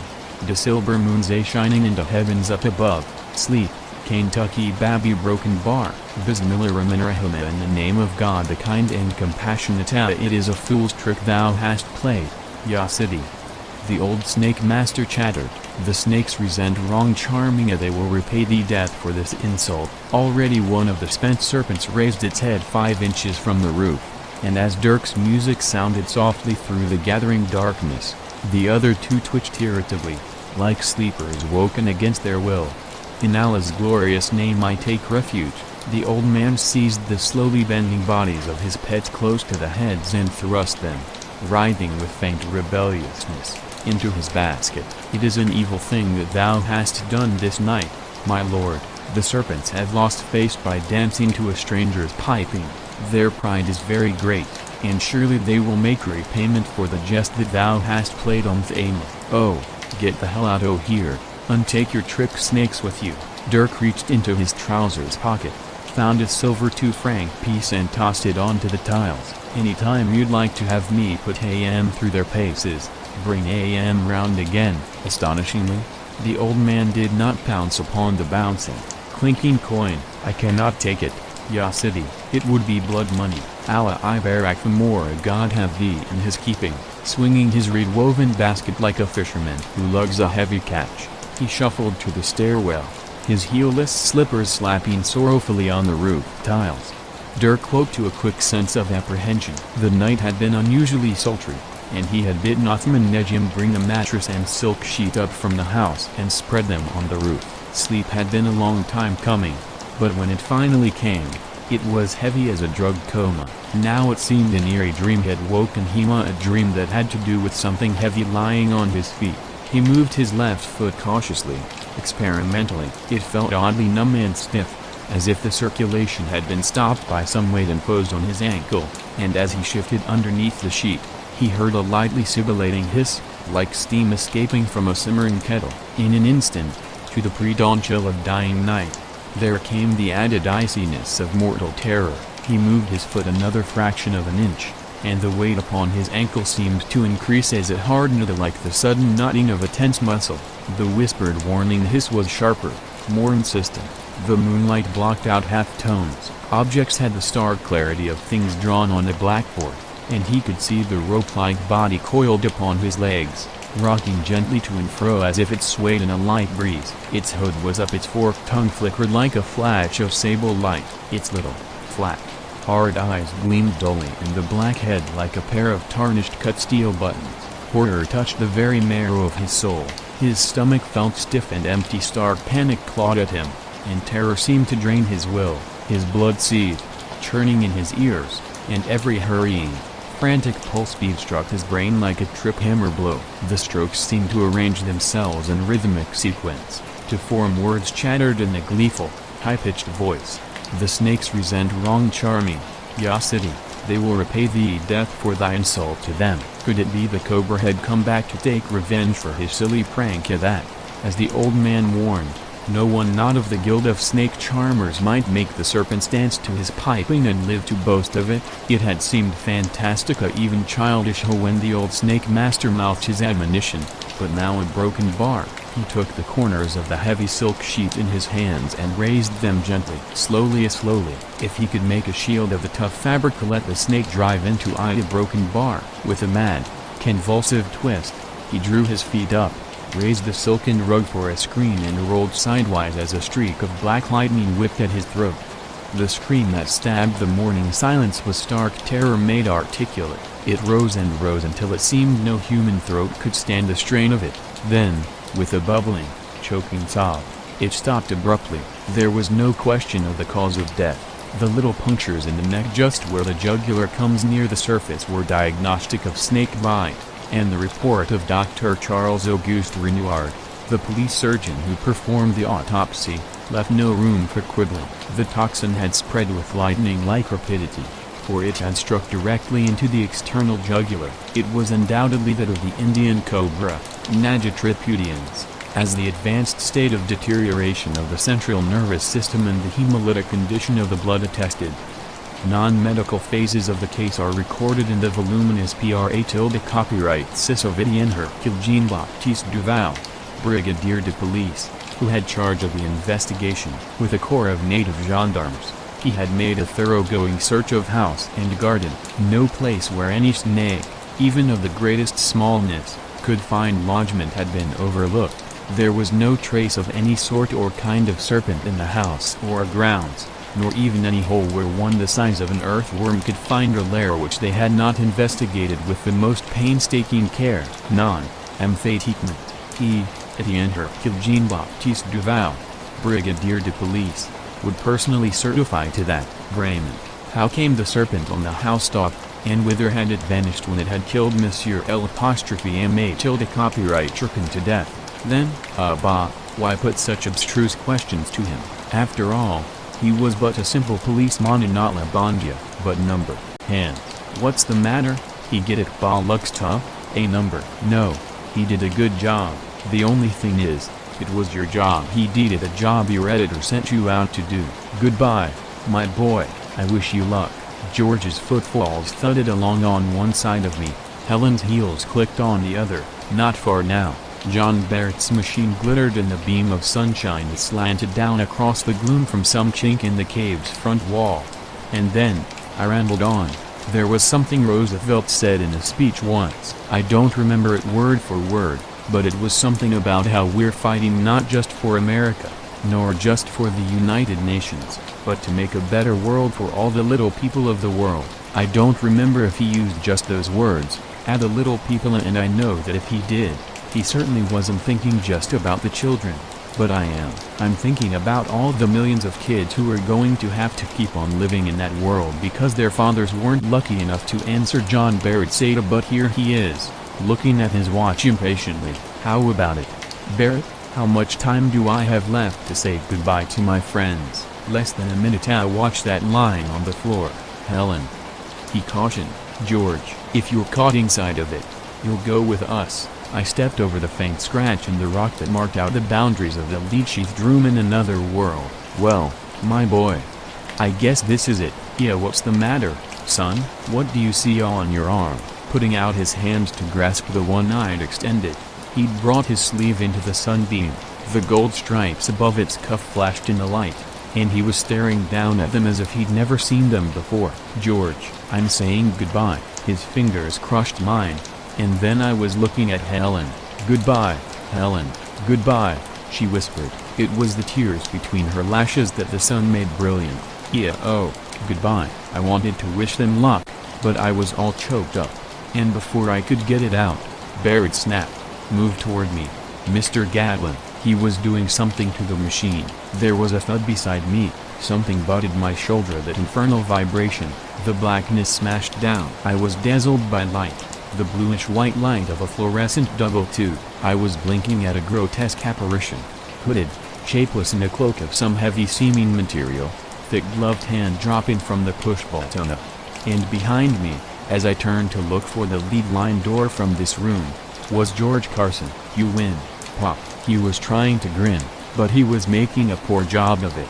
"I can't do it. I can't run out on those millions of kids who've got to keep on living on this lousy earth of ours. I'm going to finish up the assignment I'm on, and if I live through it, I'm going on to do my share in making it a better world. And I'm going to do my best to help you, darling." Helen stepped around from behind the machine. "It's going to take all of us. It's going to take every drop of will and energy and brains we've got, but we'll do it. You and I and Pop, and millions of others like us. We will, George, we will, in the end, build a bright, new world here on Earth for our child Jarina." She broke off, her eyes widening, the exaltation draining from them. "Our children," she whispered. "Oh, George, K. Peter." A broken bar, a muscle knotted in his gaunt cheek. "Kay and Peter will be in our care." A low, musical voice came from behind me, "and in the care of him who sets different paths for each of us to follow." Mary Barrett had let the lead impregnated, heavy folds fall to her feet and had removed the goggled mask. Paths that may be wearily long, but that all come together at last. Her frail hand clasped her husband's, and standing there like that, they seemed more ethereal than ever, more a broken bar unearthly. "If you will step out for a moment," John Barrett asked, smiling that vague, endearing smile of his. "Mr. Gatlin, Mrs. Clark, Lieutenant Carson, I should like a word with my wife." There was a light in the kitchen, and the gay curtains were blowing in at the open window. "It's still night here," Helen exclaimed, then remembered. "Of course. See, what time is it, George?" He looked at his watch. 9:07. "I still have time to get back to my ship by midnight." "But you..." "I'll be waiting," Helen told him. "I'll be waiting for you. You know that, don't you?" I'm sure I can get leave for another 24 hours in a week or so, Pop." He came around to me. "I'm going to depend on you to make arrangements for it." The floor was vibrating, the sensation like that of a massage machine against the soles of my shoes. It ended. Barrett's keys were still in the lock, turned in my hand. The light from the kitchen struck into the lead-lined cubicle. It lay my shadow over the ungainly folds of a cloak on the floor, over a goggled hood. Except for this and John Barrett's machine, the little room was empty. I felt George and Helen press against my back, felt their breath on my cheek. A metallic clang half-deafened me. A fragment of shining metal thudded to the floor. Another. The clangor filled the little house in Westchester, and bit by bit, we watched the thing John Barrett built disintegrate under the blows of a sledgehammer wielded in a world a billion miles away. And the clangor ended, and there was nothing in that room but a heap of smashed, unreconstructible metal. Good luck, I called into that empty room. The best of luck for your dreams, John Barrett under the 2 moons of tranquility. As for me, I can't dream better under the 1 moon I've been used to all my life. Queer food for me to be enjoying. I like onions and french fries with my steaks, and the rest of your vegetables are spinach as far as I'm concerned. This stuff, however, tasted fantastic. Even cold, some sort of cooked grain in a bowl, a slab of something more solid that I could not identify, some peculiarly shaped fruit. Now if I only had some coffee to wash all this down, I remarked, I'd feel like Lucullus. Try this, sir. Peter put in front of me a mug, rather skillfully carved out of wood. I sniffed the limpid liquid it contained, sipped it. It had a tangy, pleasant taste, altogether new to me. What is this? Pangaceae, we call it. It comes from a tree out there. The lead gestured vaguely across the clearing. It was an open space about 2 acres in extent, near one end of which the bark-covered stakes that formed the long table's legs had been driven into the ground. Along the side of the field to my right, a narrow brook purled, and beside this 2 large, rectangular tents cast black shadows in the moonlight. A baseball diamond was marked out on the grassy expanse we faced, and beyond this, I could just make out the uprights of a basketball standard. Beside me, on the end of the backless bench where we sat in a row, sprawled a limp-limbed and much-mauled doll. I hope you have some milk for Kay, Peter, Helen was asking anxiously. He looked troubled. I'm sorry, Mrs. Clark. Yo, we that Isa. Oh, it really doesn't matter if she misses it for once. She can make up for it in the morning. There won't be any in the morning either, the boy said. We don't have any cows. Aunt Mary wanted to bring some, but Uncle John said number. He thinks that's one of the good things about Tranquilia, that there are no animals here. No animals at all? Nor birds either. He nodded as if this were the most natural thing in the world. There's just the trees and plants in the valley where the woods end, and that's all. The plants and the trees give us all our food, Margie put in. She was a tiny tyke, snip-nosed, most apparently full of life and the devil, but she'd waited on us with the grave courtesy of an adult, and we're finding out how to make clothes out of them, and everything else we need. I see. I knew by Helen's expression that she did not see at all. She asked the question that was troubling Hera and me. What did this Uncle John of yours mean when he said it's a good thing there are no animals here? Peter hesitated an instant before answering. He explained if there were animals we'd start killing them for food and maybe to protect ourselves from wild ones. And that would kind of teach us killing living things is sometimes alright. And after a while someone would get the idea, maybe, that it's sometimes right to kill people too, like in wars and such. George grunted. He stared at his son, his expression at once startled, puzzled and speculative. This Uncle John is John Barrett, Pete? Of course, he and Aunt Mary are the only grown-ups who have ever come here till you did. And Tranquilia, as you call this place, is a children's camp? The lad shifted from foot to foot, looking uncomfortable. I guess you might say it is, Lieutenant Carson, Margie answered for him. There's only us kids who live here. I'm asking Pete. George kept his level, almost stern gaze on the boy. Alright, son, you've stalled long enough. We're fed and rested. Now I want the whole story. A muscle knotted in Peter's freckled cheek. His mouth opened, closed again. His eyes were unhappy. Excuse me.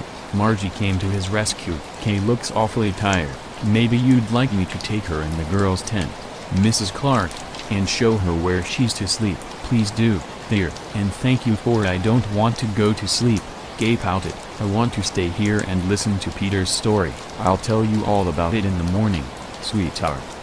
Upsy-daisy. Kiss me good night and off with you.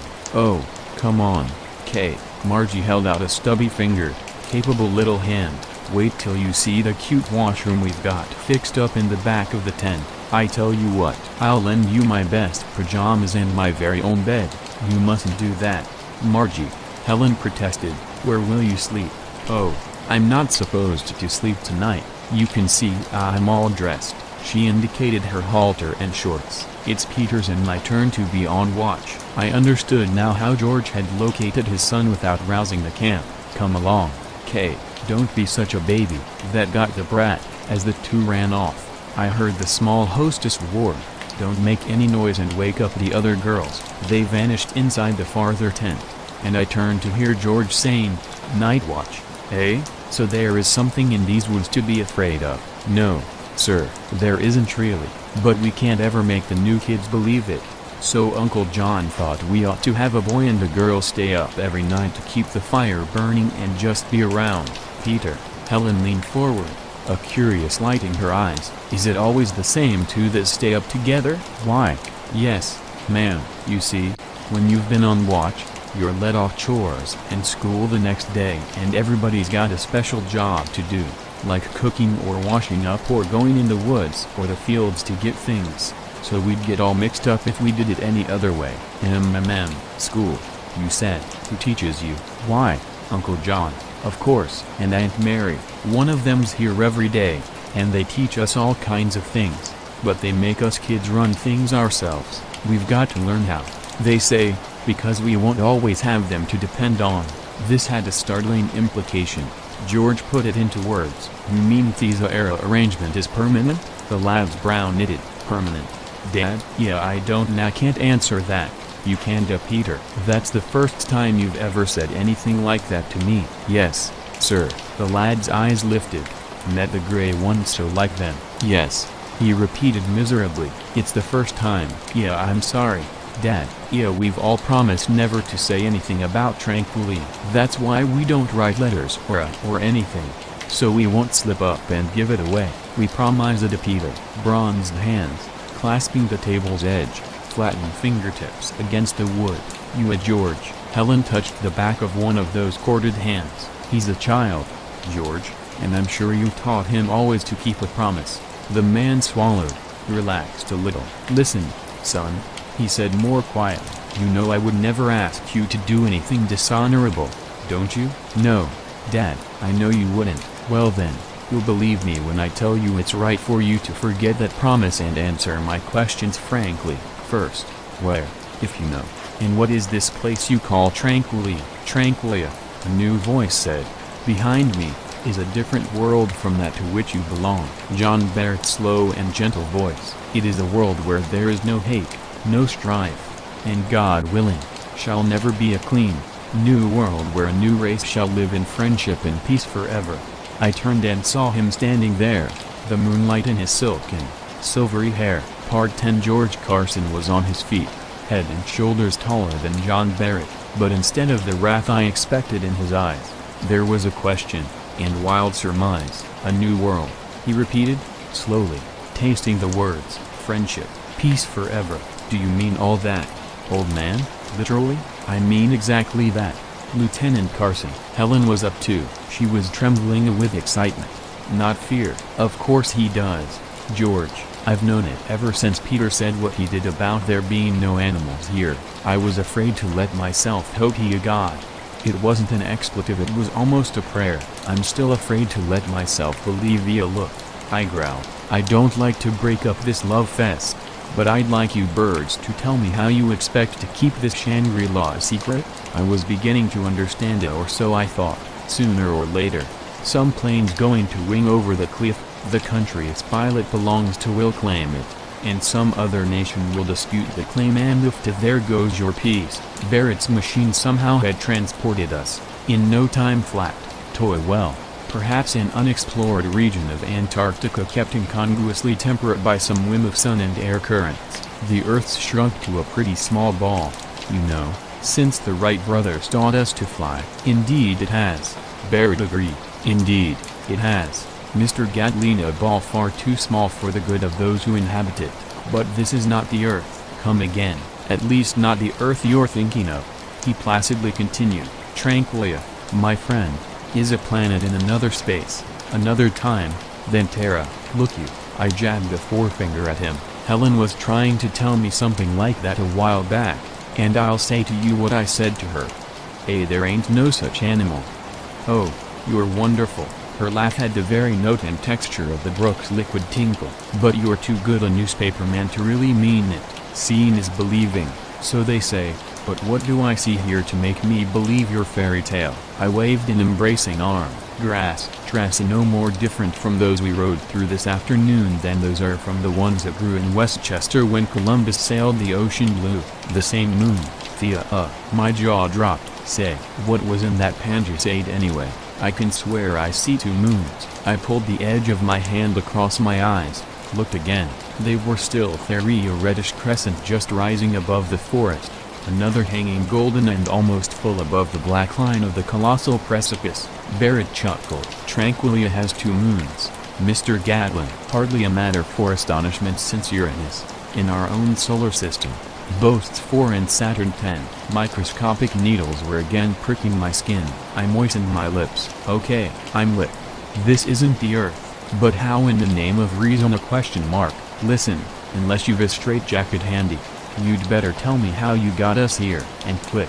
He smiled that slow, sweet smile of his. That is not easy, to one who's unacquainted with the latest physico-mathematical concepts as you've confessed yourself to be. May I suggest that we move to my classroom of that grassy knoll and make ourselves comfortable while I attempt Oh, Peter. The lad had been standing silently by through all this. I think perhaps you can be excused from watch for the rest of the night.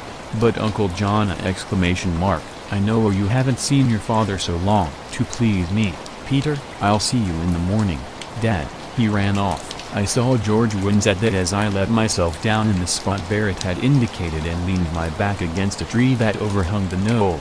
But Helen whispered something in his ear and he smiled, stretched out on the grass. The girl settled beside him. I noticed again how like a bird alighting she did so. Barrett lowered himself and sat facing the three of us. Space, Mr. Gatlin, he began, is neither finite nor infinite. I beg your pardon, he smiled apologetically. Let me put it this way, space is neither limited nor limitless. Already, he was beyond my depth, but George was nodding wisely, and Helen looked as if she understood, so I thought I'd better keep quiet. It curves in upon itself much as does the shell of an egg, except that the eggshell has an inside and an outside, and space has not. Is that clear? All but that last remark. I bluffed. How can anything not have an inside and an outside? Well, since it is not important for our present purpose, suppose we forget it. Let us just think of the universe, see everything that is and the reaches between as our empty eggshell with, say, a hole at one end but otherwise unpunctured. An eggshell whose greatest circumference is approximately 1 billion light-years. Let us further assume that at the other end of our eggshell from the hole, there are 2 specks of dirt, one on the inner surface, one on the outer, separated only by the thickness of the shell. Imagine that a bacterium wishes to go from one speck to the other. It would have to go all along the shell's surface to the hole at the farther end, through the hole and all the way back to the second speck, would it not? If it couldn't go through the shell, precisely, if it could find a way to penetrate the shell, it would shorten that journey of 1 billion light-years to the infinitesimal part of a second. Barrett was triumphant, and that is all there is to it. Earth is one speck, Tranquility the other, and I am the bacterium who has invented a method of warping space to shortcut that billion-year trip. There, it wasn't so hard to understand after all, was it? I was still almost completely befuddled, but I didn't intend to admit it. It's as simple as figuring out why a gal who not so many hours ago told a man he was despicable should now be twining a strand of his hair around her forefinger. Oh, Helen snatched her hand away. I hate you. Don't blame me, honey. It must be the effect of double moonlight. If that's it, George grunted, rolling over. Blessed be the 2 moons of Tranquility. Propping himself on his elbows, he looked fatuously down into her face. Say, Pop, did you ever notice she's slightly cross-eyed? I'm not. It's just that I'm focusing on a smudge at the tip of your nose. Helen sat up. Mr. Barrett, how did you know, before you came through the first time, that you'd find yourself on another world this side of space? Suppose, she caught her breath. Suppose you'd come out Tina and just empty nothingness? I should never have returned, he replied, with tranquility. There were also the possibilities of my shall I say materializing, for lack of a better word, on a blazing sun or on an uninhabitable as well as uninhabited world, or within a planet's rocky or lava-like interior, but you tried it anyway, wouldn't you have? He asked, as though she could answer in only one way. Talk about your Columbus. Christopher at least knew that if he failed, he'd drown or starve, or die in some other comparatively comfortable and approved manner. However, in order that no one should follow me if I met with disaster, I took care to destroy all my notes on the construction of my machine, as you've called it, and instructed my wife to completely destroy it if I did not reappear within a certain short space of time. How could she? George pulled himself up. The machine wouldn't have been there for her to destroy. Barrett's eyes winked. Strangely enough, Lieutenant, it would have been. It is there now. You sent it back, George said. It is still in the cavern where I wakened to find myself alone, and guessed where you'd gone. But it is also in my home in Westchester. Bunk. I snorted. You had me on the ropes for a while, but you've got another guess coming if you think you can get me to believe anything can be two places at once. I'm not trying to. I had a suspicion he was covertly laughing at me. My machine is in only one place, but that place happens to be common to both worlds. Just as the point where the circumferences of two tangent circles meet is common to both. I give up. It wasn't he that had me defeated. It was those two moons riding gloriously in a sky of stars that were not the stars one sees from Earth. You bet your life against the quadrillion to one parlay that Earth and some other planet would touch each other in that room off your kitchen. The odds were not quite as much against me as that. Tangent circles, may I remind you, or spheroids may lie within one another. I have not, as yet, collated enough data to demonstrate it mathematically, but I'm inclined to believe that tranquility and terror are in some part coextensive. Lay off. I begged. Please lay off me before I start looking for paper dolls to cut out. I pressed my throbbing head. All I want to know is how soon I get back to New York. John Barrett plucked a grass blade, regarded it contemplatively. That, Mr. Gatlin, is a problem. I have been wondering whether I can permit you to return at all. Part 11. Easy, Pop. George grabbed my arm. Hold your fire. Hold nothing. I grated. If he thinks he please. Helen was clinging to me. Please calm down and let him explain. I don't seem to have a chance to do anything else, the way you're hanging on to me, but don't get the idea he's going to hypnotize me the way he has you too. I'm going back, or I'll know the reason why. Precisely what I should like to tell you, John Barrett murmured in the mild way he had. If you will permit me, go on, but you'd better make it good.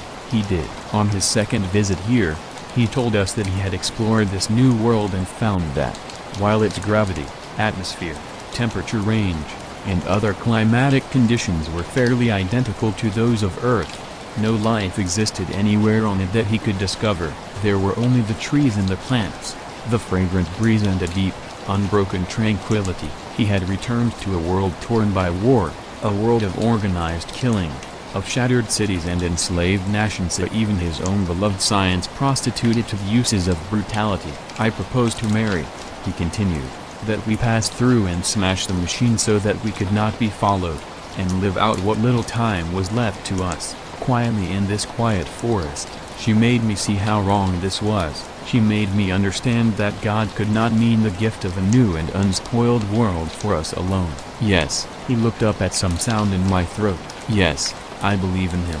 The more I have learned of the infinite, yet ordered complexity of his universe, the more firmly convinced I have been that only he could have built it. The plan they settled on was very simple. Almost nitilde macron v. They would take to tranquilly a group of children old enough to adapt quickly to new conditions, not yet old enough to unlearn the ways of the sorry world they were leaving. If we could have brought here all the children of Earth, he sighed, it would have satisfied us better. But that, of course, was impossible.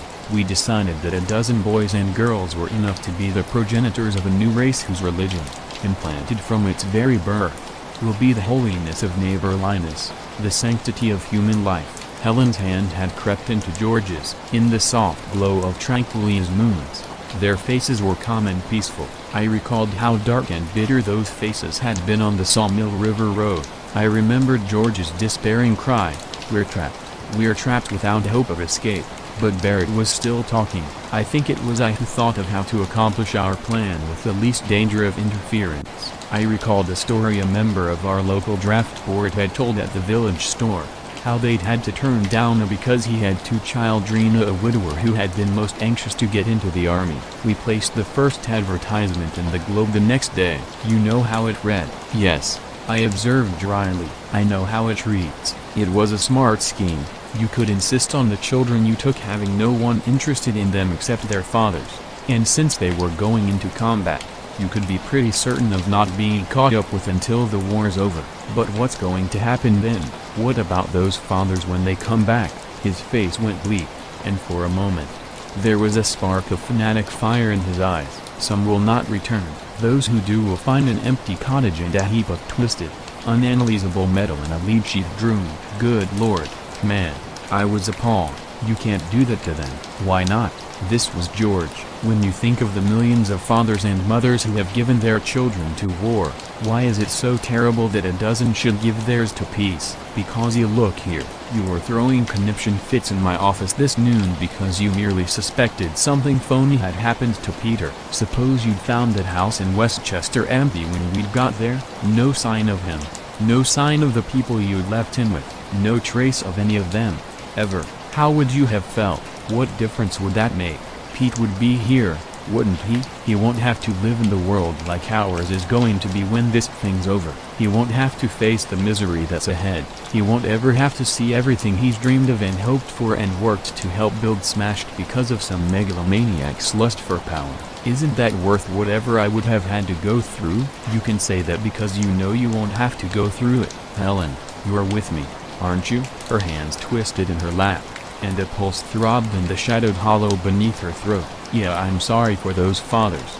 Dreadfully sorry, but I think George is right. If you had a child, you'd understand. If you'd lain awake night after night, listening to her breathe while you stared burning-eyed into the black future, trying so hard, so desperately hard, to see one single, tiny ray of hope for her happiness. Well, maybe I'm wrong. I might be, as far as what I'd been saying went. But there was still something askew about this setup, something I couldn't put salt on its tail, couldn't get it out to the forepart of my brain. So what? I settled down again. What does it all add up to? I seem to remember you're setting out, Mr. Barrett, to explain to me why you're wondering whether you ought to let us go back where we came from. Isn't that obvious, Mr. Gatlin? It was, naturally, but I wanted to hear him say it. If you return, Tranquility is no longer safe from incursion. The one man who has any inkling of the theory of my machine will never reveal it, but there are other physicists less scrupulous who can reconstruct it, once they know it has been done, and use it, knowing it's safe to do so. Yes, on the other hand, as you've demonstrated a few minutes ago, the habit of violence is so deeply ingrained in you that if you remain here, you must become a focus of infection that will impair all I hope to accomplish. You're damned if you do, and you're damned if you don't. There is one way between the horns of the dilemma. You earnestly desire to go back to Earth, do you not? What do you think? I think that you are a man of honor, Mr. Gatlin. Therefore, you shall return provided you give me your solemn promise that you will keep the existence of Tranquility, and all you have learned about it, secret forever. Now wasn't that a proposition to put to a man who cut his eye teeth on the Ho Press, the biggest story since the Chinese invented printing, and I should promise to bury it? Suppose the answer is no, Mr. John Barrett, how are you going to keep us from walking back to that cave and pushing the button on that infernal machine of yours? I shall direct. If you want your Tranquility to see a first-rate exhibition of violence, you'll try it. He looked up at me, soberly, but apparently unperturbed. I don't have to. You may press that button from now till the end of time, and you will still be in the cavern. That was what I wanted to know. The reason it hadn't worked before wasn't because of a power failure from the other side, or because he'd jarred something out of kilter when he fell. So there's a switch you've got to throw to reverse it, is there? Where is it? Would my stratagem work? His wife wasn't here to keep him from an absent-minded slip. There is no switch. He smiled. The machine will not operate unless it is shielded with lead, and the only material it will not bring through the space warp is lead. That is why Mary and I have never visited Tranquility together. One of us has to remain in that lead-lined room, protected by a lead-lined costume, to bring the other back. That was that. Maybe not. What does she do? Stay in there and keep her thumb on the button till you show up? Hardly. As long as one of us is absent, the other visits the room every hour, exactly on the hour, and waits 5 minutes for a signal that can be given by moving a certain rod in a certain way. Oh, that certain was the tip-off he was on to me. We've agreed that if that signal does not come within 12 Earth hours, which is a far longer period on Tranquility, the other will come through, and then neither of you goes back. No one goes back, he agreed, unless someone on Earth happens to come along and pushes that button. He shook his head. Number. The first thing we shall do is destroy the machine. He rose, made a weary, almost sorrowful gesture with his hands. But all that is aside from the issue. The point is that you cannot return to Earth unless and until I give Mary our signal while you are within 3 feet of the machine. I think you know that you cannot make me give her that signal against my will. Yes. About him. Standing there. There was the awful strength of the gently the same strength I'd recognized in Pastor Matilda Pilcroller as I'd watched him in his pulpit while the iron-jawed stormtroopers thudded down the aisle of his church. Yes, I know, I admitted defeat, that I'll stay here forever unless I give you the promise you ask, and I don't want to stay here. On my word of honor, John Barrett, I will never tell anyone how I got here, or what I've seen here, or even that there is such a place as here. Thank you. He was very still for a long moment, and I could see the tautness he'd not betrayed till now drain out of him. Then he turned to George and Helen, who'd also risen but still held hands as they stood waiting for his. And you? Will you two promise to keep the secret of Tranquility? They hadn't spoken, either of them, since Helen had made that speech about lying awake at night. I should have heard them if they had. They didn't speak to one another now. No, George answered the old man, very firmly. Number. We do not. To my surprise, Barrett's line, gray countenance lit up. You wish to remain here? We wish to remain here, George replied, in Tranquility, with our son and daughter and with each other. And with each other, Helen echoed him, her eyes shining. Part 12. I insisted on leaving at once, and John Barrett, anxious to reassure his wife that he'd recovered from his heart attack, was as eager. We started immediately, but by the time we reached the cave mouth, the snow sun of another galaxy so far from ours that the human mind cannot begin to grasp the immensity of the distance was rising, I turned and took a last look at the green sea of foliage that, from this height, was all that could be described of Tranquility. Even the gentle breeze that had greeted us here had died down, so that the thin thread of smoke from the children's campfire rose straight upward to the pellucid sky. Somehow it symbolized the spirit of peaceful aspiration they had brought here. Well, I said soberly, I hope it all works out the way you think it will. It must, Helen cried. It has to. The two of them had come along to say goodbye to me on the borderline between their new world and the one to which I am returning. God can't be giving us a second chance just to have us fail again. Barrett had gone on into the cavern, and this gave George the chance he evidently had been waiting for. Still time to change your mind. Pop. He put a hand on my shoulder. I'm sure we can talk the old man into letting you stay. Nothing doing. You can have your Tranquility. I pulled away. Started into that great hole hollowed out of the unimaginable cliff. Me. I'm going back where I belong. I didn't want them to see my face at that moment. Where I belong. I repeated. Back to my own kind of people, the kind that can take it without running away. The light followed us in, dimming but still strong enough to show me the thread from Helen's sweater as it trailed across the rocky floor. It unaccountably had frayed during the few hours since she'd unraveled it. Or was it my eyes that made it appear so fuzzy? My eyes. Barrett's frail, white-haired frame, ahead, was just as fuzzy. Helen's heel clicks, catching up to me, were caught up and multiplied by some reflecting surface. George was on the other side of me, his footfalls thudding.